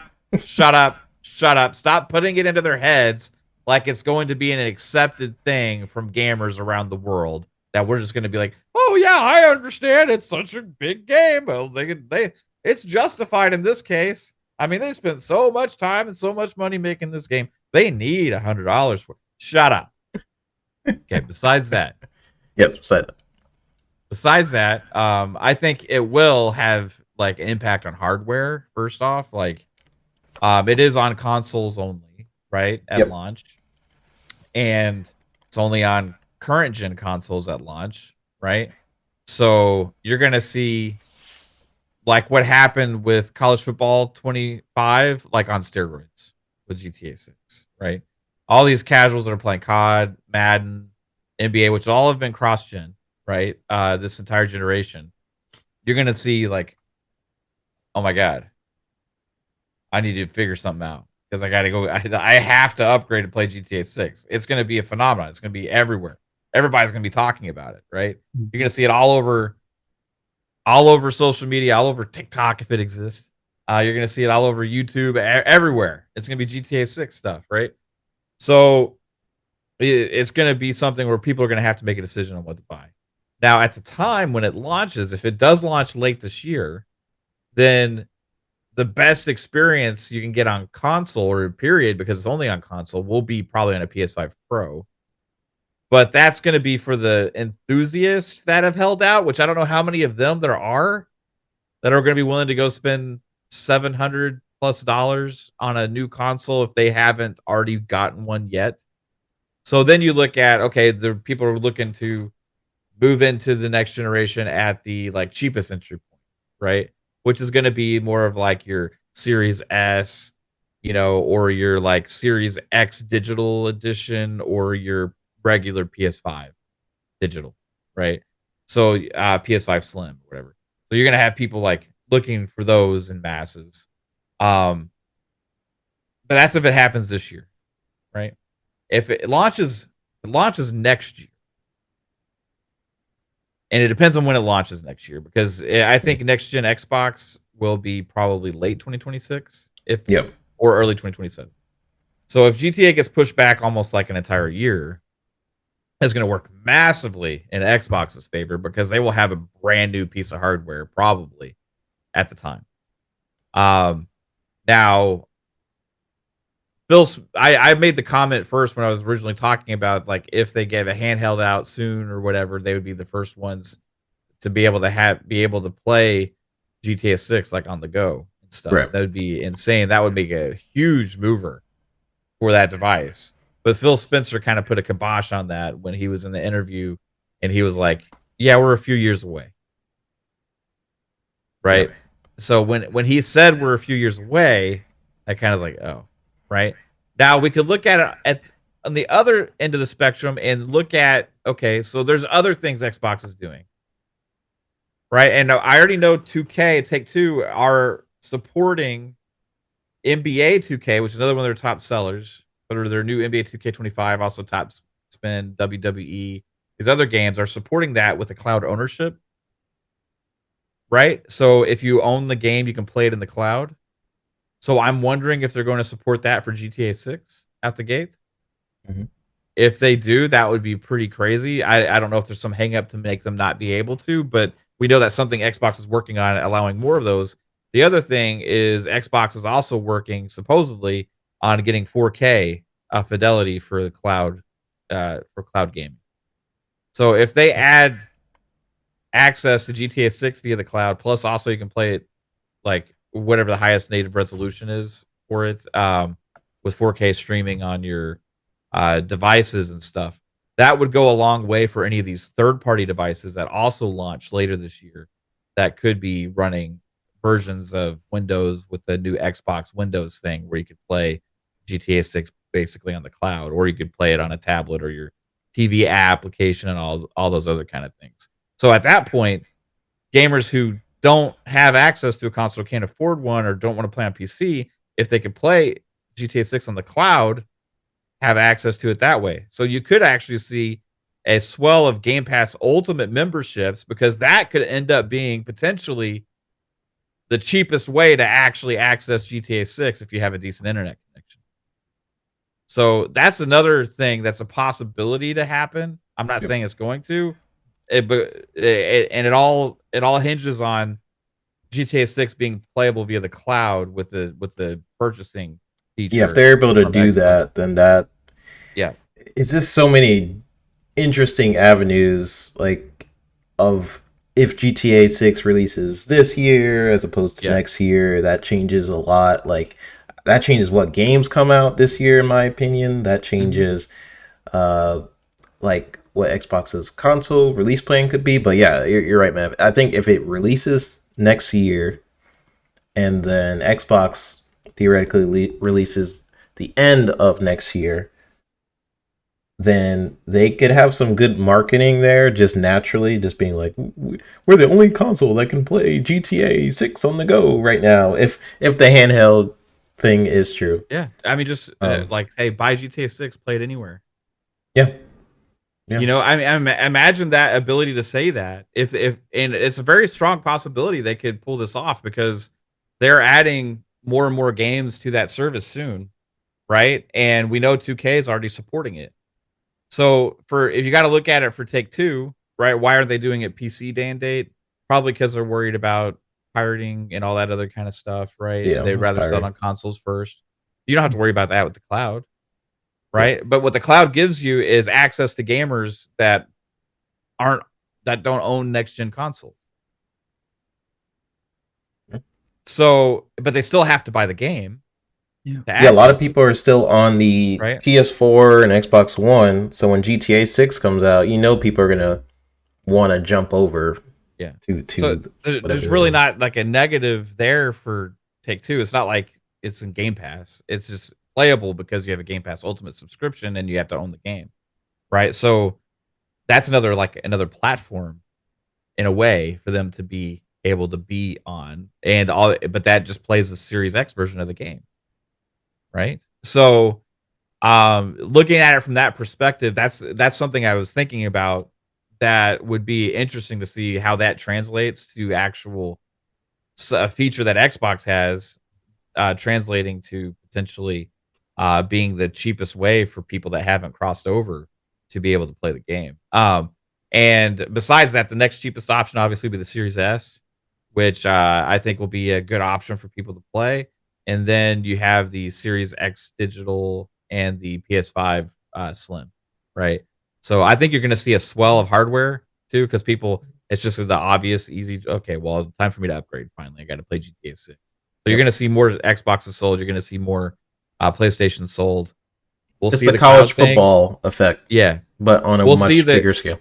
I'm really interested to see the cloud thing because it all depends on what happens with their initiatives that roll out this year before GTA 6 launches. Handheld wise, though, unfortunately, I think they're going to be late. Xbox will.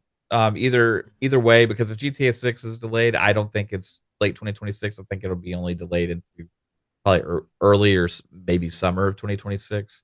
So I don't think we'll see the next gen Xbox before then, but definitely not the handheld because it was just late last year that Phil Spencer said like a few years away. So native handheld device from Xbox, maybe not, but maybe third party devices would be something feasible. Yeah.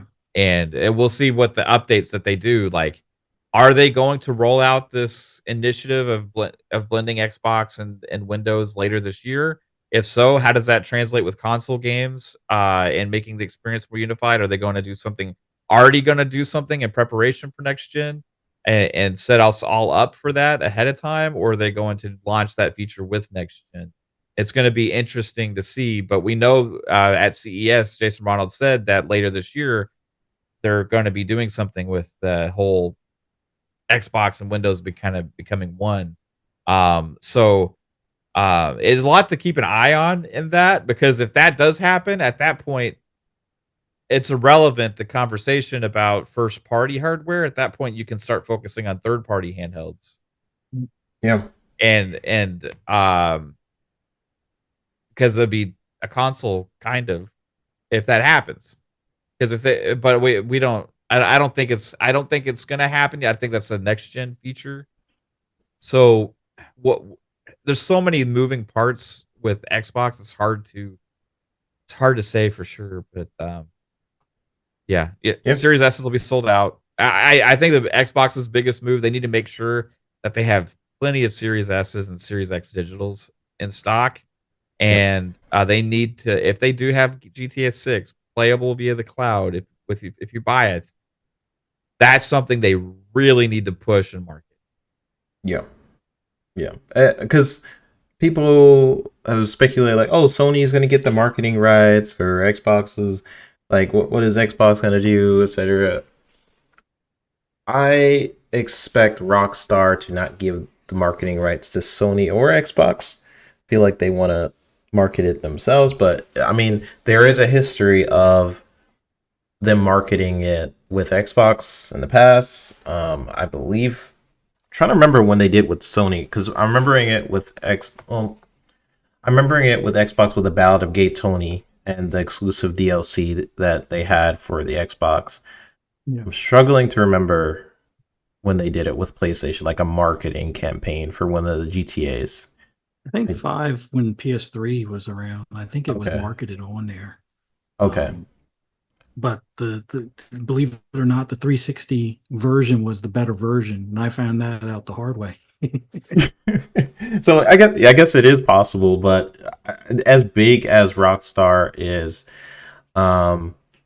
we'll see. I feel like both Xbox though and Sony, they need to market the heck out of my games available on GTA 6 and explain that to people on almost a dumb scale, like, wow, you can buy this game and you can press play on an Xbox. Like, they need to do that dumb sort of marketing, like, and really showcase the potential features, especially on the Xbox side of things, with what Mav has been saying, like the cloud. We'll see what ends up happening next year if it does get pushed. and what someone mentioned earlier, like Fable and stuff like that, I generally think a lot of games are not going to announce their release date until they know the details about GTA 6, which we'll find out, I believe, in March, with that financial call with Rockstar. So Fuzz, let's get your thoughts on it, man. What are your thoughts on GTA 6? Do you think the price point is going to be 100? Like a lot of these analysts are saying and stuff like that. Like, what are your overall thoughts? I don't think it'll be 100, like not for the base game. And it's weird to me because more if you look at what Zelnick said a few years ago, I'm surprised there's not more conversation about it being a subscription service game. Like not in Game Pass or anything like that, but like just how World of Warcraft is or Final Fantasy 14. You buy the base game probably for less than 70. It's like 30 or 40 bucks. And the online will have a subscription to it. I mean, yeah, you could play for free, but I think it was a conversation that me and Black Viking had a while back. It's like, you start off where you're a homeless person on the street or something if you do the free version. I mean, yeah, you can grind to, buy your yacht and your mansion and all that, but you don't do the subscription, it's going to be the hard way, and you lose more of your stuff each time you get busted or you get killed. So but you get the subscription, you get insurance included with that. So your cars are covered, your house is covered, and stuff like that. So, for as little as $9.99 a month, you can live like a rock star in Vice City. And I'm kind of surprised that's the approach that they didn't take, because Zelnick made mention, although he didn't say pay by the minute or anything, but it was like, adjust the price accordingly with the amount of time spent. But most people don't spend a lot of time in the single player, so charging $100 for that is absolutely ridiculous. Like, and he's a shrewd businessman, but not an idiot. Like much like what Mav said, you're not going to charge this large fee and then expect everybody to buy it. Like, sure, you'll get some people that'll buy it, $100, yeah. There's going to be the same ones that would spend $100 for the deluxe edition that would buy it. I'd probably, well, right now, if it's just the base game, no online included, I'm probably not going to do the 100, but I'm more so waiting for it to be on PC. But I'm pretty sure there's a good number of people that will spend the $100 day one. Now, here's the catch: this game is probably set to do 50 million in sales in the first 24 to 48 hours, which it's going to break a record more than likely. Yeah, probably. You Most start likely. going up to that $100 mark, you might as well just cut that number in half. And I think Rockstar would rather have 50 million people spending 70 than, 20 million or 25 million spending 100. Like, I just get this feeling that they would much rather sell more in bulk as opposed to that extra $30 and then cut their sales in half or even smaller, where they might not reach 20 million in the first 24 hours because it is, over this, $100 mark or in the triple digits range. So I don't foresee $100 ever being a thing for the base game. Deluxe edition, sure. You get a shark card for like 1 million, yeah, maybe something like that. Like maybe the shark cards go up in price or lower in value or however you want to look at it. But $100, I can't imagine them being that foolish, because sure, that would encourage others to try, but we saw how $70 really hurt sales. Like I said earlier, there's not many games that only sell at 70 that do 20 million units. Yeah. I think the closest one was more recently outside of Nintendo, but then again, Nintendo, I don't think their Switch games are 70, they're 60 still. Yeah, right? there's still 60. There's a couple that are 70. The new one? Zelda was 70. And that's probably one of the few games that reached 20 million plus, because I think that one was like 30 or something mil that sold, but there aren't many games like in comparison to last gen where they were at 60. 20 million units sold. I wouldn't say it was an easy task, but it seemed like it was a lot more common now or then than it is now with, games at 70.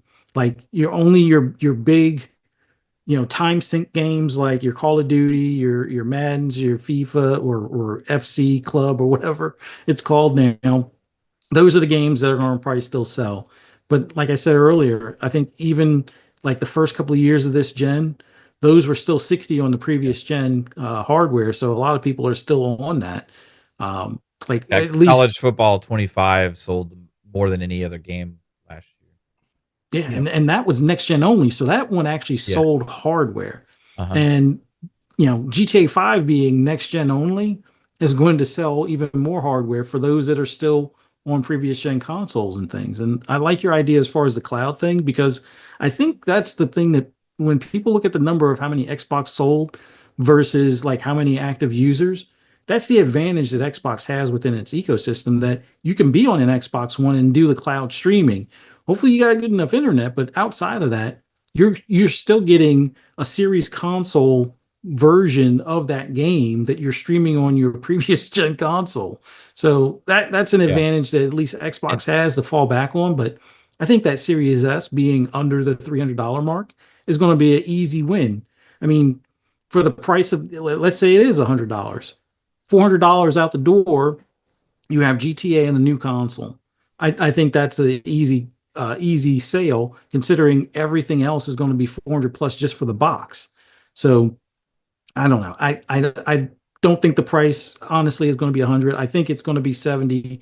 Will there be a deluxe edition for 150? Sure, because I think Yeah. even during PS3 days there was a deluxe edition that I bought that was like 150 that came with like a money bag and a hat and a whole bunch of other digital crap. So I could totally see something like that happening.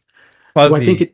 Yeah. like real quick, to the point too. Also, we're making about the cloud gaming and stuff, and I was thinking about people that just haven't moved on to the next console yet. But then Yeah. a whole entire audience, I just completely was like, not even thinking about, was the PC audience, Mhm. which is like at this point proven to be larger than console, right? In general, where people are playing more than ever before. And there's a lot of people that just only own a PC and game on PC all the time. And GTA 5 is crazy popular on PC, Yeah. right? So all of these gamers they're gonna know that GTA 6 is coming to PC. Do they Mhm. want to go out and shell out a few $100s to get a console to play it? Or if it is playable via the cloud, you just pop open your browser and Yeah. you go subscribe to the Game Pass Ultimate. You get access to all the other games that they're launching this year. Plus, also you get to play GTA 6 that way as Yeah. well, possibly if that's an option, man. I just wasn't even thinking about the PC market, I mean, and yeah. what they're gonna do, like, because be patient and wait, and it'll come to your native platform, but you can play a good version of it if you got good internet, Yeah. on your browser.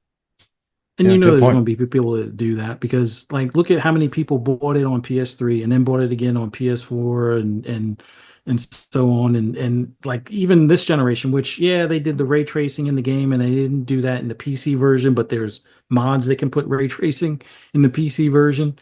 People are going to continue to buy upgradable versions. So the PC crowd, some will wait. I think a majority won't. And like you said, do it from the browser, good enough internet in most cases, yeah, that there will be a ton of people that wind up picking up this game, which is even more reason why they don't need to charge $100 for it, because people are going to. It's like one of the guys in the chat sometimes says, I think it's Big Bad Mo, where it's like you build it, they will come. So hey, it's available in the cloud. Yeah, people are going to come to that platform to be able to play it, but. I just get this gut feeling it's 2026. Like I used to joke about how there's a lot of games that, the 2026 will be the year of the sixes. Now, before E-Day was considered E-Day, I always referred to that as like possibly Gear 6. No, it's not actually Gear 6, but like I figured there would be a Gears in 26, there would be a Forza Horizon 6 in 26. I'm still holding hope for Elder Scrolls 6 in 2026 and then GTA 6 in 26. That just makes sense to me, because I don't think there's ever been a time where Rockstar didn't delay their game. Like they're all about perfection. And yes, this is probably the longest incubation period they've ever had for a title, but they're about that perfection. I don't know if they're going to be okay with releasing it in 2025. And I think Zelnick trusts them enough to leave them be on their primary stuff. Now, if it's a remaster, remake, or if it's another studio doing a remaster or remake, just get it out the door. They don't care. But the the main line, the big brand, yeah, I think they probably let this slip into 26. But man, I'm curious to see if there's AI used for the NPCs and if that changes things moving forward. I'm curious to see some of the techniques that they use to make this feel like a livable world. And I'm actually really curious to see how they do the online. Like, do they make a GTA 6 online specifically, or do they just take GTA Online currently? Because it's not called GTA 5 online, it's just GTA Online.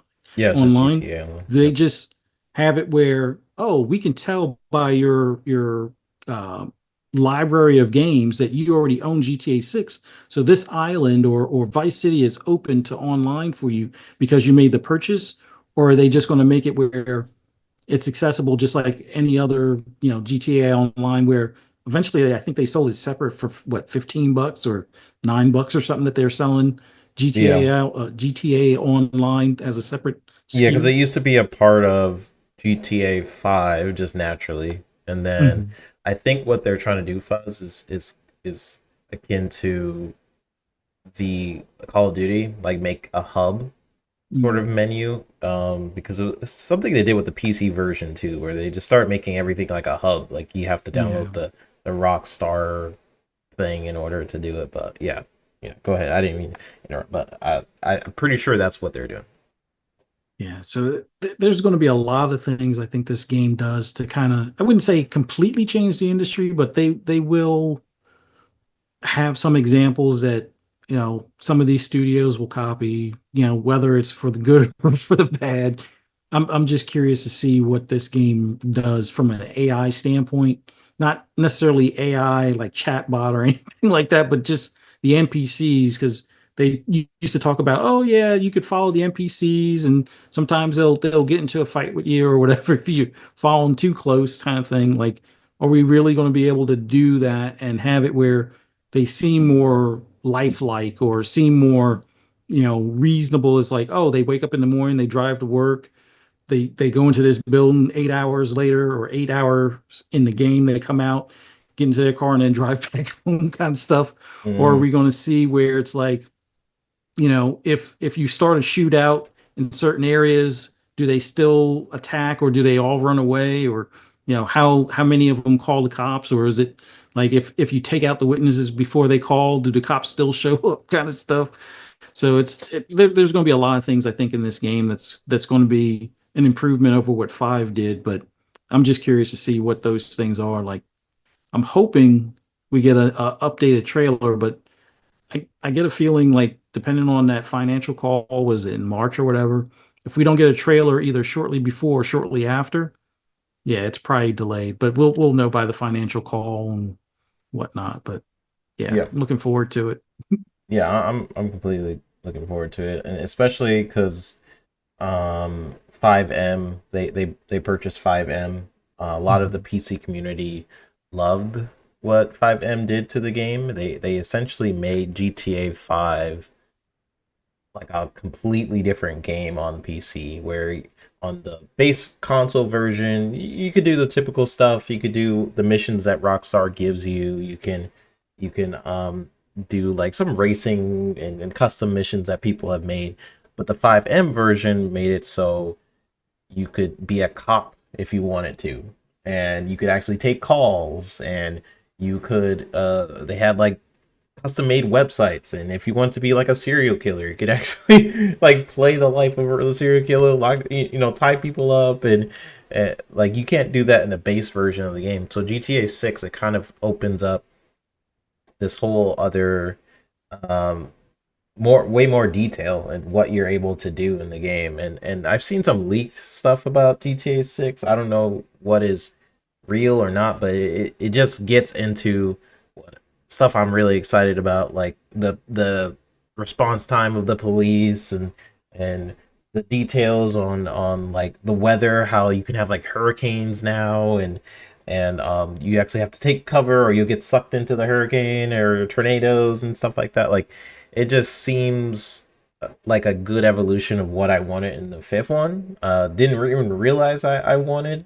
until the PC version, and it seems like the modded version that was on PC is now gameplay features in 6. Maybe we'll see what they end up doing with 6, but I'm very very excited.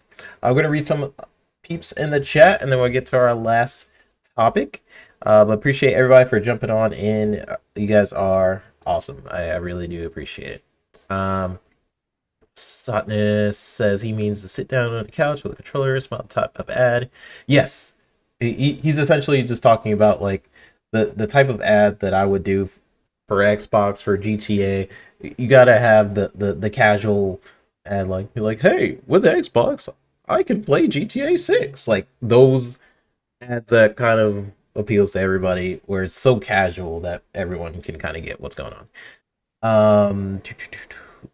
Ducato says 70 to 250 with the $40 online. Britain only 2 years later. Tottenham says $100 to get rid of online. Listen, I agree with Mav, where I'm like, I really don't want the industry to just be okay with just $100 for a game. Don't allow them to set the precedent. Yeah, because Like- that is, I don't know. It's they don't need it. They really don't need it. But yeah, I hope that doesn't just start to just ripple into the news, and then it tells Rockstar like, what? I was thinking 70, but okay. I mean, no excuses. They don't need anything to make anything happen. Like Yes. they don't. Oh, if They it's don't need 100, maybe they'll just not do this other thing or what. Like, they don't need anything more, whatever, to make some other kind of alternate reality be. This game's going to be what they want it to be, and they're going to charge what they want. We need to ask for them not to charge as more than the expectation price for current gen games at this point. They already went up on us once. If we start justifying in any kind of way price increases again, Yeah, then it sets it this sets a- precedent. Yeah, 100%. It sets that's that why I precedent. hate those with articles, Tenet. man. It just drives me crazy. Like, I think it was Michael Patrick. who do games media represent? Not the like, gamers. Not the gamers. Yeah, no, it's like, who are they writing these articles for? Well, What is their mentality to the even the justification or thought process behind it? And supposedly this came from some kind of analyst or something. What are you analyzing? How to make the most profit for Take-Two, and that's good for the industry? maybe it's good for their investment portfolio or something, but God, like a lot of these gaming media journalists and stuff, they wind up getting the stuff for free. It's like, hey, I want a PS5 version. Send me the codes or whatever. And it's like, so them talking about the price point, I guess, is immaterial to them because they get it for free in a lot of cases. So it's like they're the wrong ones to be talking pricing. Hey, here's a something that might be surprising to some, right? The more profitable that all of these publishers are might not actually be the best thing for the industry. Yep. Because then they are able to freely do more of whatever they want. Competition is good for the industry. Competition is what drives innovation. It's what drives companies to be competitive for our dollar. Competition means having to try and get and earn the dollar from the customers, right? They need to. We should be feeling like they need to earn my money, not like I need to help them, right? Like should be the consumer mentality in general. And if a company is not as profitable, whatever, it might cause layoffs. It might cause streamlining within things. It might cause them to look at things differently. But when they're taking advantage of us, it might cause them to stop. And it also might cause them to make more interesting games and better games because they might learn from these things as well. So yeah, when companies are struggling which not a lot of them aren't. Ubisoft is, right? But overall, you can look at it. If everybody is just super profitable in the industry, who's really winning? Is it the consumers or is it the companies? Yeah. It needs to be a balance there, right? And any lopsided thing can be bad because it can cause a crash. It can cause all kinds of issues. So, 100%. Like when you set a precedent of expectation, like Nintendo, for example, like a lot of people expect Nintendo to keep their games at $60, to barely have things go down in price, to not be as good with graphics, whatever. So the expectation for Nintendo is like, oh well, but I love their games, and there could be a set precedence for certain companies and certain divisions and stuff. But if you basically start being okay with price increases, it only leads to you paying more. So I would always speak out against that. Like I get it. Like I would pay. There's certain games, like if they had a Halo that was a horror game ODST, and they're like, this is gonna be $100. Shoot, I'll be there, right? I wouldn't like it, but let's not say that out loud, because they will do it, right? I think the reason why a lot of people or analysts are just talking about this specifically is just it's the biggest game, so they're like they could get a lot more money out of people, but they honestly don't need it. So I hope it's not more than that 70 price point. I barely buy games that are 70, by the way, guys. Like it has to really, I have to really be interested in it for me to buy a game that's $70. I said to myself I wouldn't buy a lot of $70 games, and I haven't. I've kind of stuck to that promise. Game Pass does help me not have to buy a lot of games for $70, but yeah, and I hope they don't go that high, but we'll see what Take-Two ends up doing. Hopefully they don't actually watch this show. Yeah. Then they'll know. All right. So we got a lot of people in here jumping in, having good conversation points. Cygnus says, I see the $100 GTA 6 as early access with some shark card perks and stuff like that. Yeah, we'll see. And then he says, 3-bit, do you think Xbox should make a twerking controller to launch GTA 6? That would be good marketing. I know they have the Deadpool, but control a twerking controller. Yeah, left, right. Just look at this trailer that's playing, by the way. There's a lot of twerking and people on top of cars. Yeah. Just take the Deadpool controller and I guess make that just take the cast of that controller and make it a GTA 6 twerking controller. I could see that happening. I can see it. Decado says, vote with your wallet, buy more copies of Larian games. Yeah, they make some fantastic games. I wonder. So what if it's a twerking controller with haptics and also the blow feature that the DualSense has? I mean, what does that's that something Sony can market. Hey, maybe that's their marketing campaign. The funny thing about it is, in a weird way, that thing would sell ridiculously well to the point where people would be like, who knew this was a needed device? Yeah. Yeah, I could. It's weird. I'm trying to play the game, but I keep getting distracted by the control. It's like you look at everyone's playtime in the intro of GTA 6, and they're just stuck in the intro section of the game. Satna says, we are the true investors. Every time we buy a product, we are investing. Where's my money? Decado says, console gamers need to learn to be a-holes like PC gamers toward publishers. Don't respect the publisher that doesn't respect you. That's been my philosophy, but yeah, a lot of console gamers, 100% Decado, console gamers will buy it and they'll complain, but they'll still buy it. PC gamers will be like, you did what? I'm like, okay, I'll be back. And I'll wait.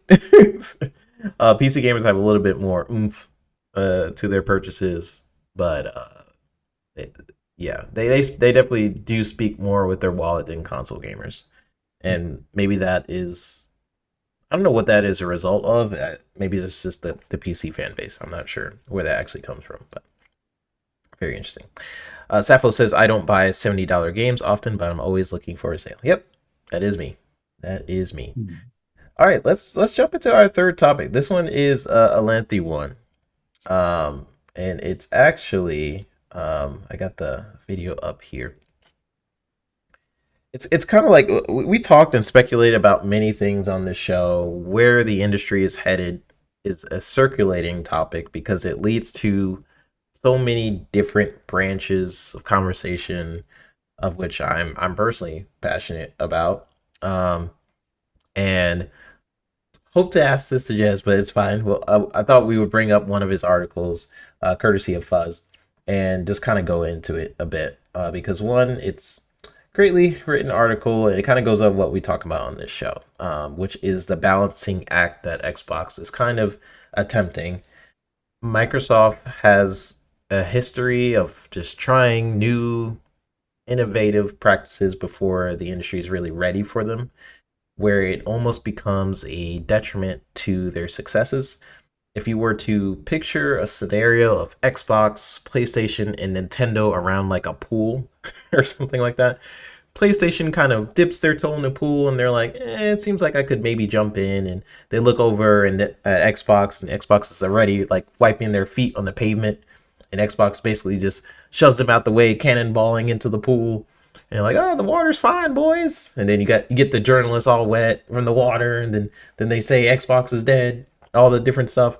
Then you have Nintendo, off in the corner, probably choosing to go in the hot tub instead, just completely disregarding what's happening. And kind of an example of that is just the Xbox One reveal, which had a lot of cool features, but none of which was the normality at the time, which led to some backlash. You had Don Matrick making some bad statements in the media and kind of giving the leeway to PlayStation marketing wise for a lot of different reasons. Like, you don't want it, don't buy it, or whatever he said at the time. So we're going to kind of dive into Jez's article and get you guys' points of views. So the article is titled Xbox 2025 Predictions and Overview. Microsoft's most promising games lineup in history meets a platform under duress is the thing. 2025 is finally here, end quote. And for Xbox fans, that marks another year of dualities. Microsoft is likely to have its most potent year in first-party content in history after almost a decade of requests from Xbox fans. Microsoft's acquisition spree is finally starting to bear fruit. Indiana Jones was a Game of the Year worthy entry late last year. Second-party publishing scored major wins with Stalker 2 and Palworld. Longtime holdouts like Genshin Impact, Final Fantasy Pixel Remaster Collection, even Death Stranding arrived on Xbox. Combine all that with a solid content output from Blizzard, Activision, Bethesda, and Xbox Game Studios, and 2024 was a pretty great year for raw games. But there was a major elephant in the room to contest with as well. Microsoft betrayed previous commitments or comments about Xbox exclusive games by effectively admitting that the console platform is no longer big enough to sustain its operation. As such, more and more Xbox games have begun hitting PlayStation, leaving Xbox fans to wonder if Xbox even has a future as a platform holder. I suspect 2025 will continue such questions. You kind of go into consoles not being, it just kind of goes into consoles not being like hot right now, but how hardware figures are not telling the full story about what's happening. And then quoting, iconic franchises like Halo going to PlayStation is a watershed moment for Xbox as a platform, leading it into an uncertain future. Lastly, Microsoft will have some Xbox exclusives to reveal this year too, even if some of them are at least timed exclusives. Microsoft has its Xbox Developer Direct on January 23rd with Doom, The Dark Ages, South of Midnight, and Claire Obscure Expedition 33. There's also a mysterious fourth game, and I won't spoil what it is. but our sources indicate that it is a new entry in a legendary Japanese IP, which has decades of history and should make a lot of fans happy. Indeed, Microsoft has won some strong support from the region lately, from studios like Square Enix for Final Fantasy, Hoyoverse for Genshin Impact, and Sega Atlas for Persona. And we suspect this new game will help further that trend, end quote.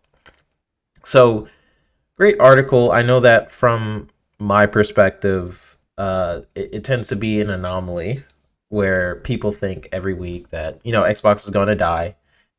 My gamer view has always been on where the value is.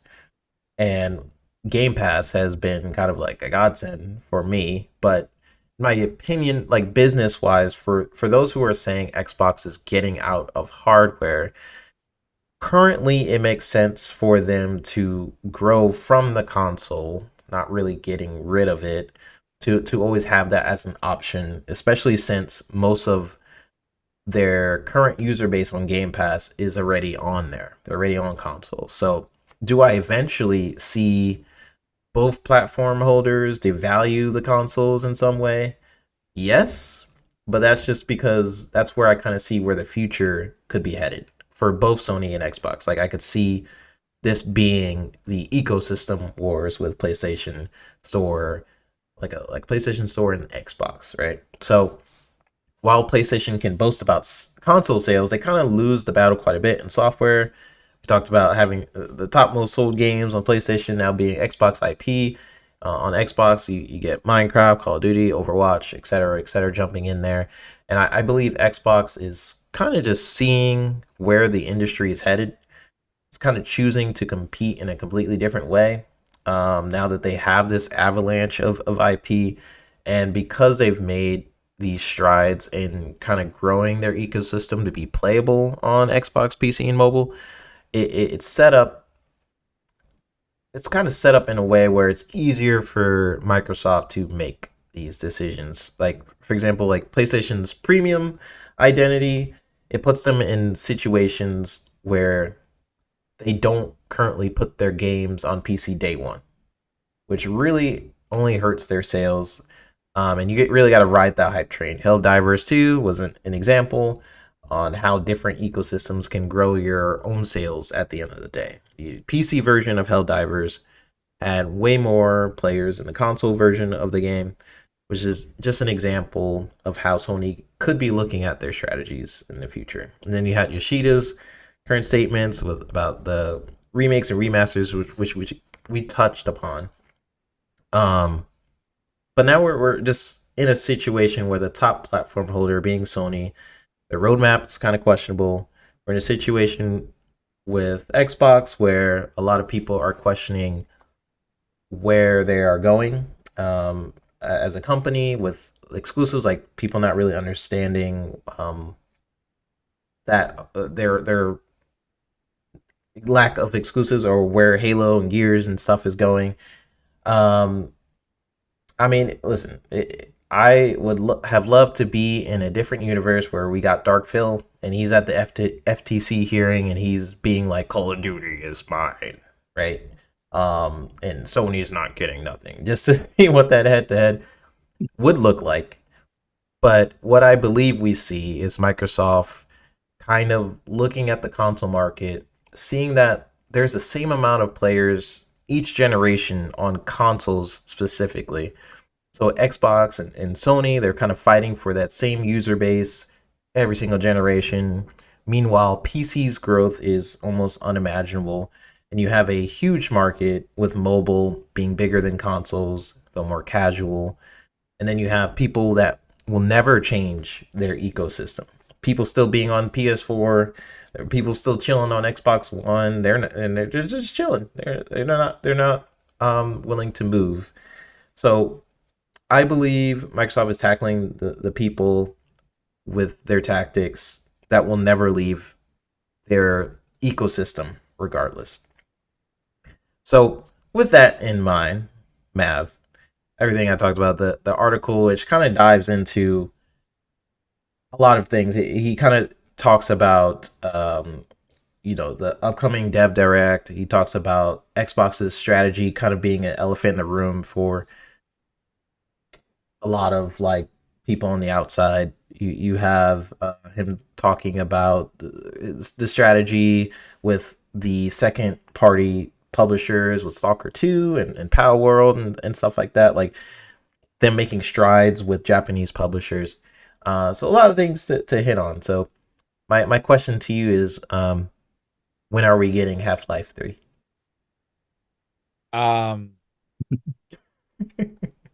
Never. Never? Okay. Never. I don't know. I mean, maybe. I think it'll be a VR game. Yeah, I think. Oh, yeah. Imagine them do like Half-Life 3 as a VR game. I could just see them doing something like that.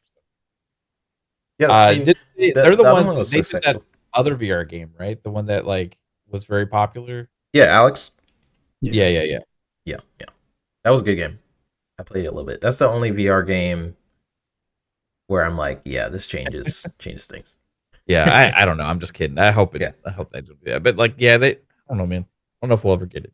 Besides that, a lot of this goes into a lot of conversation we've been having since last year. I understand things are changing with Xbox when people say they are devaluing the platform, right? I think they're not devaluing the platform. They're actually enhancing the value of the platform, because the platform is more than a console, right? So they're giving you like all these available places to access your games, right? There's still need a lot of work to do in that, but they've already started. We're already seeing the moves that they're doing, right? And the things they keep talking about is a lot of it within that realm. A lot of it's with adding more games to the game ownership via the cloud, making enhancements to the Xbox app on PC, doing stuff to make other devices play the Xbox experience better. The LG thing with playing the cloud on LG TVs. You already have it on Samsung. Now you have it on Fire Sticks. You're going to see more of announcements like this stuff. You're going to see more announcements of the whole Xbox Everywhere initiative, but a lot of it's going to come with infrastructure things, right? So all of these things actually add more value to the platform, because the platform is buying a game in the Xbox ecosystem and accessing your game, right? And that can be via subscription, it could be via ownership, it could be dependent on whatever device that you're on, right? So they're enhancing the platform. Devaluing the console is a very subjective thing to say. I would agree.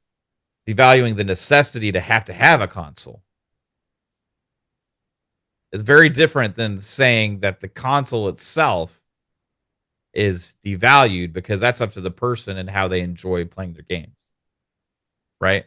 If you enjoy playing your games most on a console, then that console should still have every bit of value as it did before, because your experience doesn't change.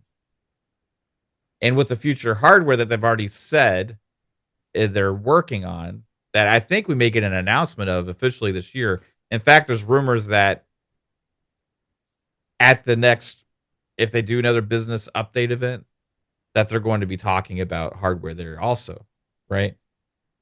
So with all that being said, I do expect the hardware to continue. It'll just be maybe different than what everybody understands for what consoles have been, because they're adding even more value to the platform using the console as a way to do that, right? And yeah, I understand there's going to be less and less necessity to have a console, but that doesn't necessarily mean they're going to stop making them, because it's up to the gamers where they want to play, and they don't want to abandon console gamers that are invested in their ecosystem. And they know that there's enough of them out there that they make a lot of money on, that they're not going to just all of a sudden say, we don't like making money off of you anymore. What they're going to do is continue to support the Series S and X for a very long time. And they're also going to launch this other new hardware. And that's going to be for the people that want to dive into that want this other version that has access to these other things and all this other kind of stuff as well, right? That's going to give you a better play experience than all the games that you already own and all that kind of stuff. but there's going to be less of a jumping off point. That's going to be true for the next generation PlayStation also. Like as half of the PlayStation generation hasn't moved into PS5, right? How long will it take for the people that eventually moved into PS5 to move into PS6? It's going to be even less because they're going to support that even longer. One of the major holding points was hard drive to SSD. Now that all these next gen console hardwares actually have SSDs in them and can actually load and use that to load assets really quickly and stuff, there's less of a barrier there for games to be scalable and all this other kind of stuff. So even on hard drives, yes, they can do it if they want to continue to support Xbox One and PS4 generation even longer. You might actually have new games come out in like 2020, 2026, 2027 that support 3 generations of Xbox because they're scalable. A lot of them, especially indie type games and all that kind of stuff, like you potentially so. It would be crazy to think, but it's very possible. And that's going to be kind of where things are headed. Like traditional generations are a thing of the past, right? So it's going to be about, do I enjoy my experience? Do I find reason to upgrade to this other hardware? If you personally feel there's justification for you to buy something, then you're going to get it. And it's not going to be by exclusive games anymore. It's not going to be what drives that force to be buying a new piece of hardware. PlayStation proved that this gen when they supported PS4 for 3 or 4 years. Yeah. They want to sell the games to as many people as possible. The consoles and the hardware used to be a means to an end to be able to get people to have access to the storefront to buy things or to buy software that was licensed or by the publishers for even physical and all that stuff, to be able to buy software that they'd get a cut of to play games on their devices, right? They would take a loss on the hardware to be able to sell the software. The digital age expanded that. It expanded the profits, expanded everything, because all of a sudden there's no longer this physical barrier. Now you just have a massive digital storefront where you get access to things immediately. You get access to downloadable content immediately. You get access to microtransactions immediately. You get access to all these things immediately. Expanded everything, revolutionized things, changed things. It made it to where also compatibility is less of an issue because it's no longer about the media that you're choosing to buy the game on. It's just about the hardware and the storefront ownership digitally that you have, right? So now if you own the game, we should expect as consumers it's going to carry forward with us and improve generation after generation after generation, and we should really never lose access to that stuff, right? That should be our expectation. That's the benefit of a digital library, right? As consumers purchasing something in a digital software. So for all the things that they're doing, I think Microsoft sees where the future is. They're seeing that going after all the gamers in the world is better than going after 40 or 50 million of them. And they're going to sell more games, which is going to be able to help them create more games and make all their franchises healthier and all this other kind of stuff. Yes, would they sell more consoles if they said, hey, we're keeping everything exclusive and we're going to have this just console identity, Xbox console games exclusive to that? Would they sell more? Yeah. Would they catch up to PlayStation? Maybe, maybe not. Who knows? But even then, it still wouldn't be enough because it's not enough for PlayStation now. PlayStation is also doing what Xbox is doing by looking to put games on PC. They said themselves, or Shuhei Yoshida said themselves, they have to do remasters and remakes and PC ports to be able to fund their new projects. So they are doing the same things, but just like usual history, about 6-7 years behind Xbox. They already said they're going to be doing their games of service games, multiplayer games, day and date on PC. They said there will be a windowed time of exclusivity on their single player franchises. It's like my pool analogy where Xbox jumps in the pool and Sony's just like, yeah. So is it? And the other thing, a lot of the exclusivity deals they're doing for third party games and second party games are proving to be timed exclusives as well. So a lot of those franchises that they're having to rely on because their pipeline is so weak right now as far as roadmap are also going to be playable on Xbox later. So if you look at the lineup of exclusive games, knowing that, okay, Xbox is putting things on PlayStation, a lot of the PlayStation deals that they're doing to fulfill their pipeline because they don't have the amount of first party studios that, and they also had a huge misstep with their lineup as well. They're having to do games that are going to end up being timed games. So really, it like, and even their own games are going to be putting on PC. So they're really doing the same thing, except they have a stronger foothold in the console space, so there's less urgency there, right? But they're expanding out, and you're going to see that window continue to shrink and shrink and shrink. Over time, you're going to end up seeing the industry change so much. There's the PC market's growing.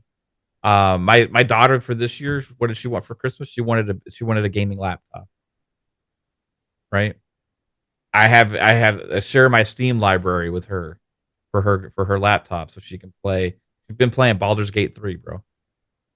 Teenager. She's playing Baldur's Gate 3 in love with it. And that's kind of the future of where we're at. These kids don't care. They just want it. They want the game. They want access to wherever the game. They want the games, and they want to be able to play the games wherever they're at and stuff. So when you kind of address this comment, because it's kind of going into what you're saying. Cygnus says most see it this way: by porting Xbox games like Halo, they are enhancing the PlayStation platform whilst devaluing the Xbox console. I see that quite a bit, like the branding side of it, like, oh, it's damaging. It's in Jez's article too. To be fair, like Xbox, by putting games on PlayStation, it's damaging the overall brand of like potential people coming to Xbox or something like that. Like, what are your thoughts? I have thoughts on that, but I want to. I honestly think Xbox doesn't care. Yeah. I think that they're at the point to where they're just like, well, us as a brand or Xbox, the more places we're at, the more familiar people are going to actually be with our brand at this point. Because they've tried to do this other stuff to grow the Xbox console experience. And like they maybe could potentially have more console growth, right? If they kept everything exclusive and stuff. But I don't think that they see the potential that there's going to be enough gains to make it worth it. Even in the games that they could, that would make it even a bigger impact, like Call of Duties, they can't. You know what I mean? So like, I think overall they're just looking at it like, well, we're already doing all these multi-platform franchises that are making us tons of money on PlayStation, Minecraft, Overwatch, Call of Duty, right? Those are crazy popular brands. We have these other ones that we're doing. We have a value proposition with Game Pass that invites people to the ecosystem as well, and also for console hardware, have a less expensive option to enter into that.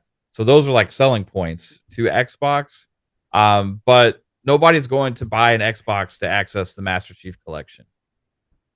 Right. Nobody's going, like today, like nobody's going to the store to buy an Xbox because the Master Chief Collection's there, right? Now, a brand new Halo day and date on PlayStation, that'll be interesting, right? If that ends up happening, I could potentially see it with like maybe like a remake type situation or something like that. But at the end of the day, I think they're just focusing on, hey, these are other places for us to put some of these games and make more money to help fund more projects.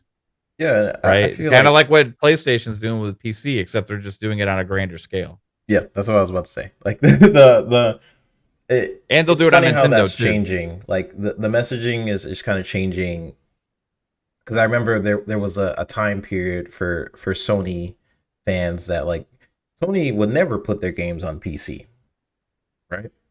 But now they're starting to be okay with it because it's becoming the norm. And I think Xbox always pushes this envelope where they're looking 5-10 years down the line, and sometimes they jump pretty early and then what people are ready for, or they usually get ahead of the gate to the point where they take that backlash. You take the initial backlash, like, what the heck are you doing? Always online console? What do you mean the console always has to be online? Eventually becomes normal, but they already got that initial backlash. And I think the media too, if if Xbox did the initial strategy of keeping games exclusive, having all these different games, I'm not sure if the media perception would be as any different than what it is now. Just yeah. Look at Ryan McCafferty, like how he was about Tomb Raider. You know, when it came to Tomb Raider, oh, it's stupid for Xbox to do this. It's so unfair, blah blah blah. And he's supposed to be an Xbox guy, but the minute Final Fantasy VII was announced as an exclusive on PlayStation, he was fine with that. And or any of these like, other games like Stellar Blade or any of them. You know, like they don't care. You know, they celebrate it as like that's another reason to own a PlayStation. Mm-hmm. Yeah. So Xbox do it? Nope. No, that's unfair to gamers. Wait, what? Yeah. Like, I don't know. That's like the whole disparity between coverage between games media that like we are talking about earlier, right? Like I mean, overall, that's something they still have to overcome, and that's one of the biggest things to change is mindset. We talked about earlier how like everybody focuses on PlayStation's successes but ignore their weaknesses and their mistakes. But Xbox, they ignore their successes and focus on their mistakes, right? And that's something that they got to figure out how to overcome. And I don't know how you change they're just that narrative, ignoring that narrative now. So when people say like it's devaluing the console, I think Xbox, they're aware of how they know it makes. They know it makes it less necessary to own a console. Yeah, for sure. But that doesn't mean that they're not going to try and make a console that feels like console owners want to buy. Right. Like it's just like saying that everybody's going to all of a sudden want to play on a PC, or all of a sudden everybody that has been in the Xbox ecosystem is going to go play on a PlayStation because some games are there that you have to pay more money for. That are like it just the logic there doesn't add up. Like overall, if you're invested in the Xbox ecosystem, you have a library of like I have like 800 games that I own on Xbox. Plus, I have the Game Pass library and all that other stuff. Like, I'm not gonna just like, you know what? They put Master Chief Collection on PlayStation. I'm just gonna play all my Xbox games over there and rebuy all of them. For more expensive. I'm gonna move forward with my library where I've been investing all these years. There's a lot of us like that, and I think that enthusiasts like that is going to be the ones that continue to buy the consoles. You're not going to get it as cheap, you know, but it's going to be a thing I think will continue until accessibility and the quality of it is so high everywhere that there's not a reason to need one, but they're not going to give up their storefront. That's the thing that the people are missing the boat on. If they abandon console, they're abandoning almost the majority of people that spend money on their storefront. They want to grow. That's what a lot of pieces of conversation is being missed. They want to grow from the consoles as like a branch of a tree, not necessarily get rid of it. Just get rid of their user base, because most of the people that are on Game Pass right now are it's a very good console. way of looking at it.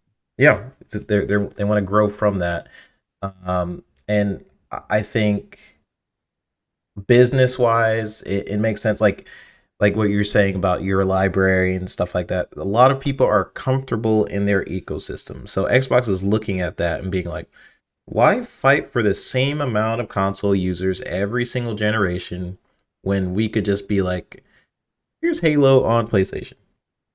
You would have never bought an Xbox initially, since you love PS5, whatever. You just buy games on PS5, but all of a sudden Halo is now on your store in front of your face. The person that would have never bought an Xbox, never invested, they now got that money. Just business-wise to them, I think they're looking at it like that.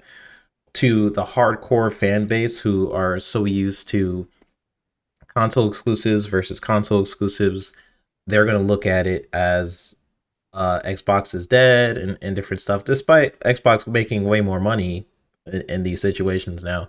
They're looking at Xbox is dead, hurts the brand, et cetera, et cetera.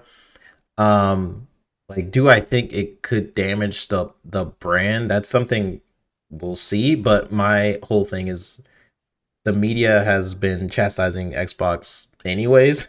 It's like, despite them doing very well in a lot of different cases of like the amount of games that are coming out, like just look at the coverage on the Insomniac leak, for example.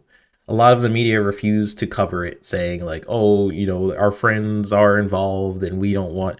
And then immediately after, it was like an Xbox leak, and they immediately covered it. Right? There's like a clear sort of bias between how Sony is covered, how Xbox is covered. Sony could do a million things wrong. They'll report on it as the like. Let's say Sony kicks a kid in the head and they did it because of this reason. They'll just report that as the title. Sony kicks people in the head. Here's why it's a good thing. That'll be how they cover things for Xbox. Xbox kicked a kid in the head. Here's why they kicked the people in the head. And here's why they're terrible and why they should die. And Xbox is dead. There's this clear media bias between the two companies, but I think it's just because Sony has such a huge brand presence for people that it's the top in brand recognition. It's the more casual console. You go to a place where people don't even know Xbox really, and they're like, "Oh, I'm getting the PS5 for NBA 2K." It's like the cool kid console, so it can get away with quite a bit. So if I was Microsoft, just like, do I want to keep fighting that? Do I want to keep fighting the media, constantly just going against Xbox's narratives, the review cycle, trying to fight that as well, like fighting reviewers who hate Xbox, or do I just sort of embrace it and get some money? It's a business decision. Again, I would have not done it. I would have done it differently. I would have had exclusive games and had that as a thing. Have your multi-platform games like Call of Duty and set a precedent. But this is the route they chose, so I'm not gonna keep complaining about it. I'm just like, hey, I'm in my ecosystem anyways. Like, value wise, I'm good as a gamer.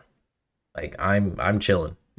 Someone else getting my game doesn't devalue my experience.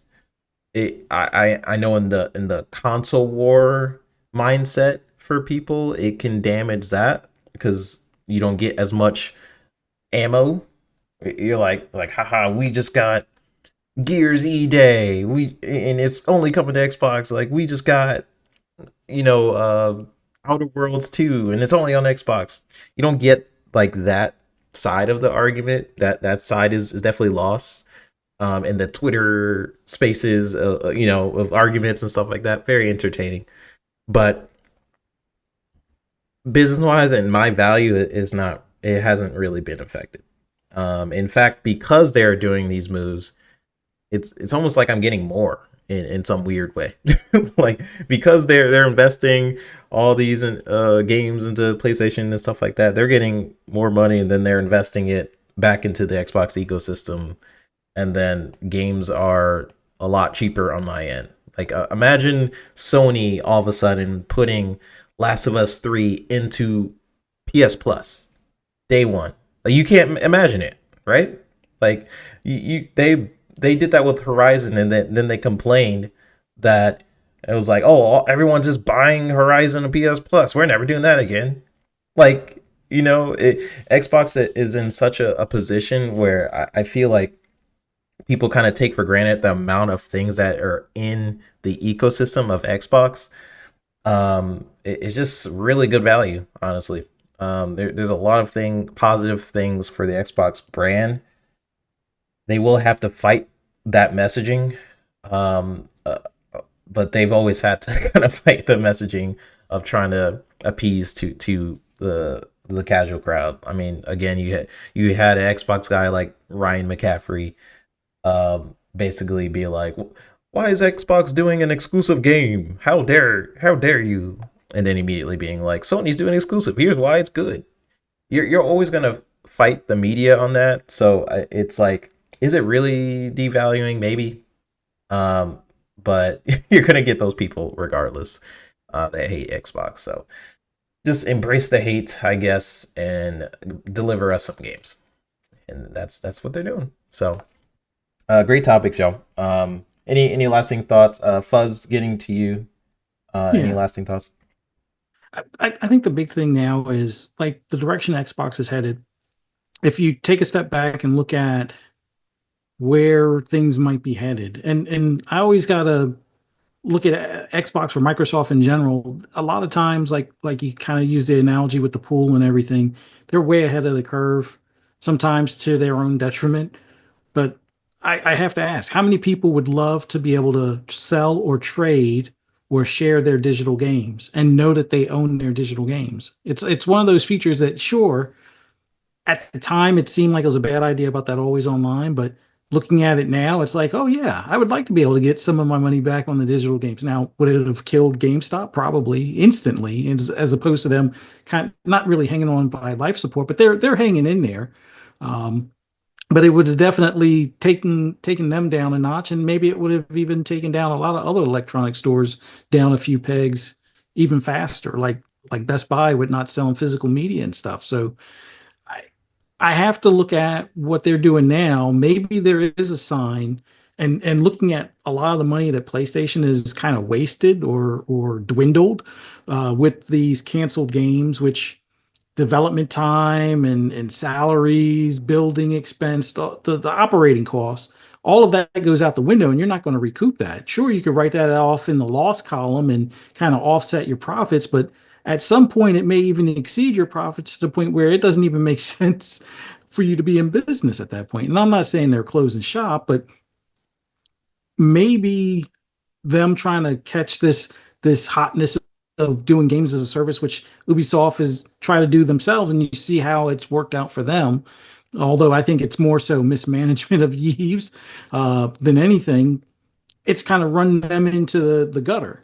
And I'm not saying Sony's in the gutter just yet, but they have lost billions of dollars, and they're not a $1 trillion company. Sony is like a 30th the size of Microsoft to some extent, if I'm not mistaken. Maybe I'm doing my math wrong. It's a 30th of the size, and PlayStation is over 50% of its income, or is pretty damn near close to it. So that being said, when they mess up, it messes it up for all of Sony. Xbox has a little bit more of a cushion. Now, yeah, give it, some of their moves are based around them having to be a little bit more profitable, and things maybe a little bit more scrutinized or pushed in a certain direction to, maximize on their investments and stuff. But in the grand scheme of things, if they made a $500 million mistake, well, yeah, a studio gets closed, much like it did over at PlayStation, but it's not the end of Xbox. It's not the end of them being in gaming as a whole. So there are two different worlds in that regard, but with them working towards this vision of the blurred lines between console and PC, I think we all benefit from it. And it may not be evident today, much like, having, ownership of digital games didn't seem beneficial in 2013, whether it was because of messaging or just the lack of interest at that point. I think at some point we'll see that this makes the most sense, because if you can have it where there's more competition for hardware that's licensed for Xbox, like let's just say a ROG Ally, instead of waiting for Xbox to do a mid-gen refresh, Asus does the equivalent of a mid-gen refresh a year later from the launch of the original Xbox. And it's still within the same spec, it's still within the same generation, but it's able to play the games with either higher resolution or maybe faster frames or combinations of both. So you don't have to wait for Xbox to make its mid-gen refresh. The Asus or the ROG Xbox might be the one to go to at that point. Or something of that nature with Legion as a portable. Sure, we could wait the couple of years, like Phil said, for the portable, But with this software that they're trying to do, where it's a blend between Windows and Xbox OS, that makes it for all of those that have already purchased a Steam Deck or ROG Ally able to have a portable Xbox basically in hand today instead of waiting a couple of years. Now, by the time the official Xbox One or brand one comes out, it'll probably be that much better in comparison. But if you already have that hardware, you can use it, much like you can use your phone. And in certain cases, your TV, if it's a Samsung, or now more recently with the LG TV. So I think their overall strategy, while it seems like it's not in favor of the console player, it definitely gives the console player, if they're on the enthusiast side with the extra components, like I said, I just picked up a Quest 3. You can stream your games through that. Yeah, it's not in VR, but it's another thing that you have as an option. Like for me and my wife, when we take road trips to go to like horror cons and things like that, do I need to bring my Series S because if the wife isn't playing on it, and then some of the hotels trying to access an HDMI port on the TV at the room is not always the easiest thing, and some of them don't even have them or allow for you to reach there, then me having my Quest 3 might be the go-to to bring, or doing the streaming through my Steam Deck, or just having those options in general. Going to the grocery store, I'm waiting in line, I have my phone, I can do cloud gaming there. And not everybody necessarily wants to game all the time everywhere, but I'm pretty sure everybody's had that moment where, all right, you took your car in for an oil change. Do you really want to watch the news channel or the game show channel that the old folks want to watch? Or would you rather, scroll through Twitter on your phone, or, maybe get some gaming in? Me, I'd rather get some gaming in. Yeah, I'll look at Twitter every now and then, but I'd much rather play, Forza Horizon 5 while I'm sitting there getting an oil change in my car. So I don't know. I think they see something from a financial standpoint, and I don't want to get into the politics of tariffs and all that crap, but maybe consoles aren't as viable, maybe not this generation, but after next generation. Maybe technology is to the point where our phones are better than any console ever, which in some cases, the more expensive phones are already there. Maybe they can squeeze the hardware that is necessary for the gaming we do today on console in a controller. Like I swear to you, I think in several years, we'll be able to look at these controllers and they'll have everything that our Series X has, or the capability, just in this controller. And if that's the case, that changes everything. So we won't need that box under the TV because all of that power will be in a smaller device that you carry in hand. Hopefully they'll have, HAL joysticks in there so you don't get the stick drift with it. But I think that's some of the direction that we're headed. And they're always ones to be ahead of the curve in that regard. So I would say be patient with them.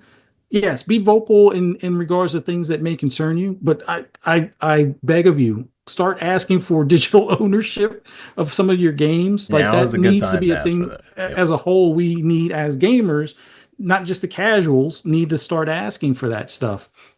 And that's with any platform, whether it's Steam, PlayStation, or Xbox. But I think in the grand scheme of things, Xbox is moving in a direction that's going to make it easier to be a gamer and not have to buy 3 or 4 consoles necessarily in the household. Some of us can do that. Not everybody can do that. So if they already have a cell phone in the house and have a TV that's capable of doing the streaming, and they have the console, well, now you can have 3 gamers be in the same game at the same time and not have to worry about the home Xbox and stuff like that. So I think all of these things is to make it easier for you to spend money with them. Sure, you may not be, as happy with some of their decisions, but these are businesses. They are going to want to get your money. If you make enough of a stink, it's not that they will change complete direction, but they will look at other methods of how they, I guess, monetize the player base. And it's something that Phil said, like at the business update before, you could either, monetize your existing customer base, which that's what PlayStation is famous for. What they mean by that is, you remember how they were doing the $10 upcharges for upgrades on a console you already bought that came with that haptic controller, but yet you have to pay the $10 because, well, they had to do the dev work. Okay, I get it. They had to do the dev work. But when I buy a car with, well, except for the subscription service heated seats in the BMW. When I buy a car that comes with heated seats, they don't charge me for the subscription, BMW aside. But that's usually for those that were leasing them as opposed to buying them. But that being considered, if the car came with heated seats, don't charge me a monthly fee for the heated seats. Don't charge me a monthly fee for me to have to roll down the window. I bought the car with the power windows.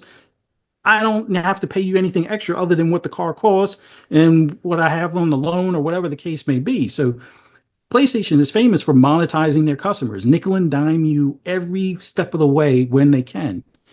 Or you can try to find more customers. From Xbox's standpoint, if some of those customers happen to have a PS5 under their TV, that's a better way to get some money back into the studios and back into shareholders' pockets as well, for them to continue making games, continue buying studios and expanding their business. I would much rather have them do that because it's not taking the game away from me, particularly. Yeah, it takes away some of the specialness, but as long as I get the game day one and I'm able to play it, or I can do the subscription, play it without the delay, and then maybe buy it at a deep discount later, to me, that's the better approach overall. But I would much rather have that than Xbox charging me for visual updates to a game. I mean, that was the whole purpose of smart delivery, is so you didn't have to pay that. You already bought the hardware. The hardware is better. You get the better version because you bought the hardware. That's the way it should be. And I think that's the direction they're going, where they're going to open things up, not just on the future console side, but possible handhelds, possible PCs being in the mix, and obviously the better cell phones that are coming down the pike as well. So I get the frustration. I was there as well when it came to Hi-Fi Rush because that was the brand new IP and it went over there. But I look back at it, they didn't steal it from my hard drive or from my library to give it to somebody else. So at the end of the day, I still have the game. Yeah, it's not the way I would do things. Like many of us have said, be the Dark Phil. They don't get anything. I mean, I might be kind enough to give them the multiplayer stuff, so I take over their top 10 most actively played games, like it looks like Xbox is doing.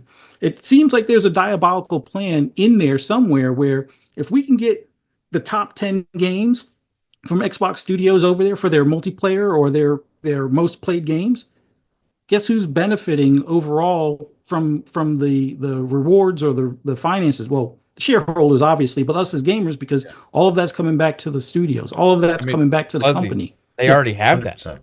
Yeah. So it's, they have it with Minecraft, they have it with Call of Duty, and it is always there. They have it with Overwatch 2 is often there as well. So like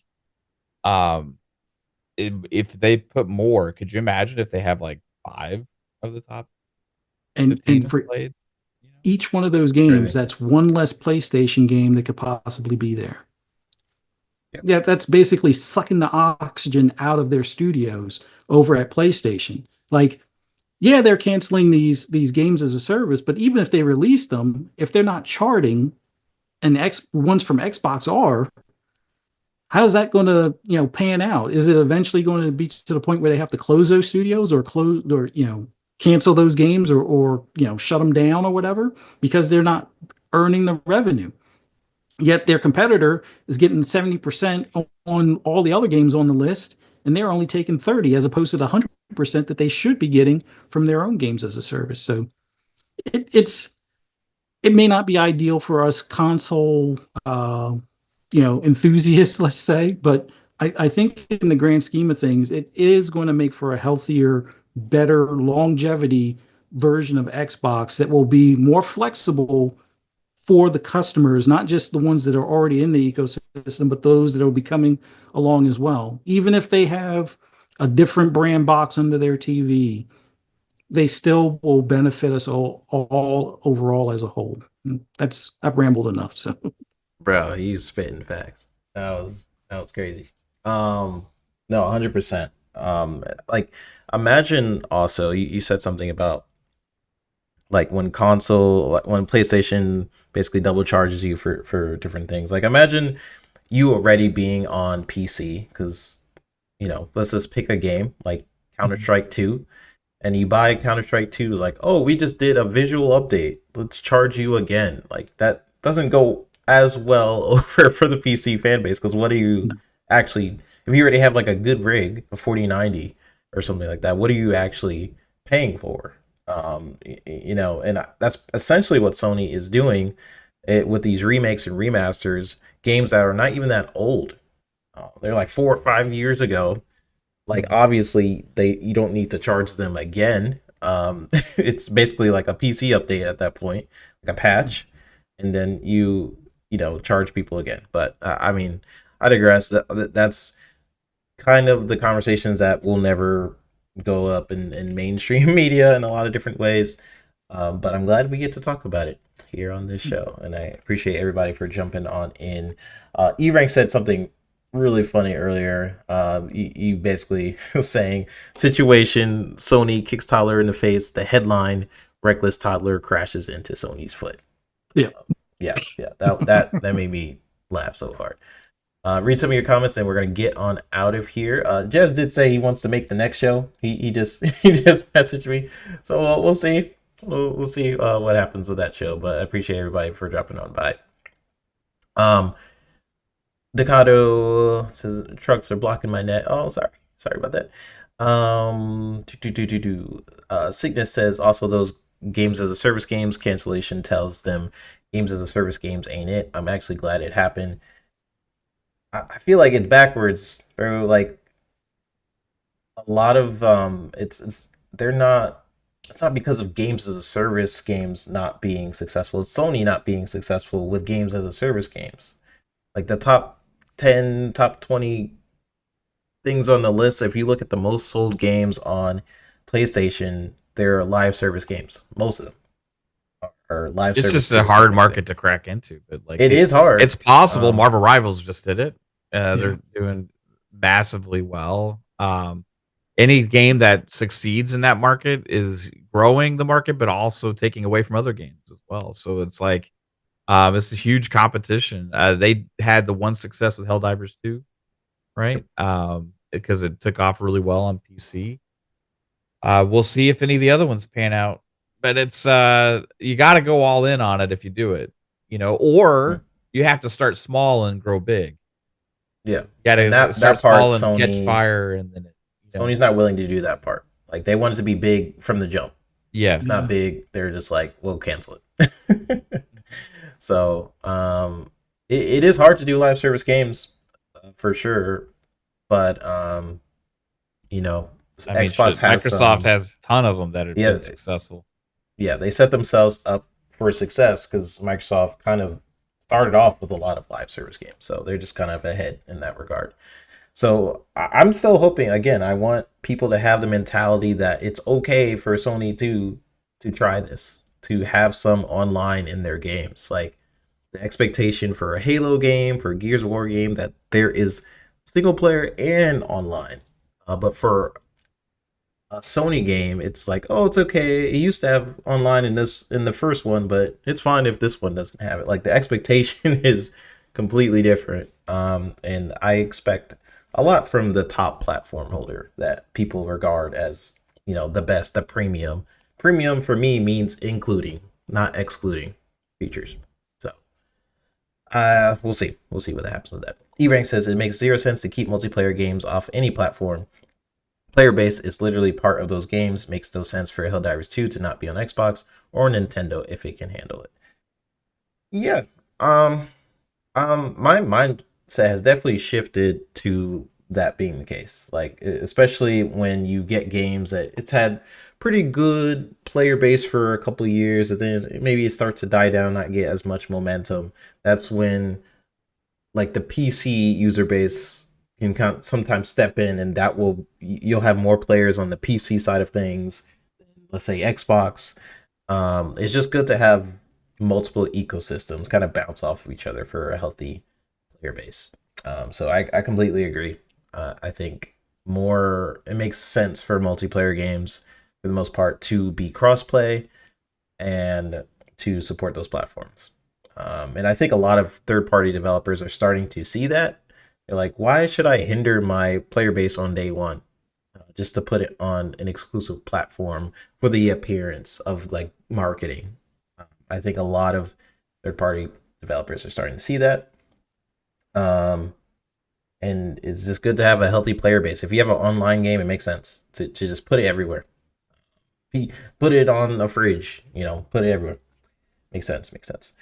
All right, we are going to get on out of here. So, yeah, we reached the end of our Pixelated journey. The Xbox Dev Direct will be on January 23rd. The show is scheduled to kick off at 10 a.m. Pacific time, 1 p.m. Eastern time, 6 p.m. GMT, and will be live streamed via Twitch and YouTube. Mav will most likely be covering it over at Fun Speculation, which is where you'll most likely find myself, and maybe Fuzz will drop by as well. And thanks for everybody for coming on out. And Mav, thanks so much, man. Mav, thanks for joining. Please tell people where they can find you and what you got going on. Fun show, man. Thanks for allowing me to be here. As always, you rock. Fuzzy, you're amazing as well, and it's always a great time hanging out with y'all, whether it's on a Sunday for Pixelated Echoes or a Monday for FSP, which will be tomorrow's show at 9 p.m. Eastern time. And I think Jasper said he may be back for tomorrow's show as well. I can't remember because he's going to have some Mondays he can be there, some Fridays, and it's going to kind of be like off and on with his schedule and stuff. But look forward to that show tomorrow night. And then Thursday, big day Thursday. Big day. For many reasons. Going to be co-streaming the Developer Direct from Xbox at going to go live at around 12:30 Eastern time. Of course, both of y'all are invited. Anybody in the Fun Speculation family may be there, but if you want to watch that, come hang out on Fun Speculation and watch the Dev Direct with us. Following that, I might be able to get in a TXR stream. Tokyo Extreme Racers officially launches in early access that day, which means I would be able to stream it that day. Like I said, I've already been playing some, but that's the day I think you're allowed to start streaming. So check that out. I might be able to, but there's gonna be, if I do that, there's gonna be 3 streams in the same day, because later that night will be PM in the PM with Pong Soul and I, where we take a look at talk about everything as Dev Direct. I expect there's gonna be a lot of excitement. It's gonna be a fun day. And then Friday night, we get the whole family together again, anybody that can make it, and we talk about all the stuff that happened over the week on Xbox Ultimate Podcast at 9 p.m. Eastern Time. So really looking forward to this week of shows and everything coming up. It's going to be a blast. But also tomorrow, I will be hanging out with Boom and Fuzzy, I think. Yeah. Yeah, and Fuzzy. I'll see you tomorrow twice. Yeah. Yeah, so I'll be there with Fuzzy and Boom tomorrow at 12 p.m. Eastern Time. So come watch that over on Double Barrel Gaming.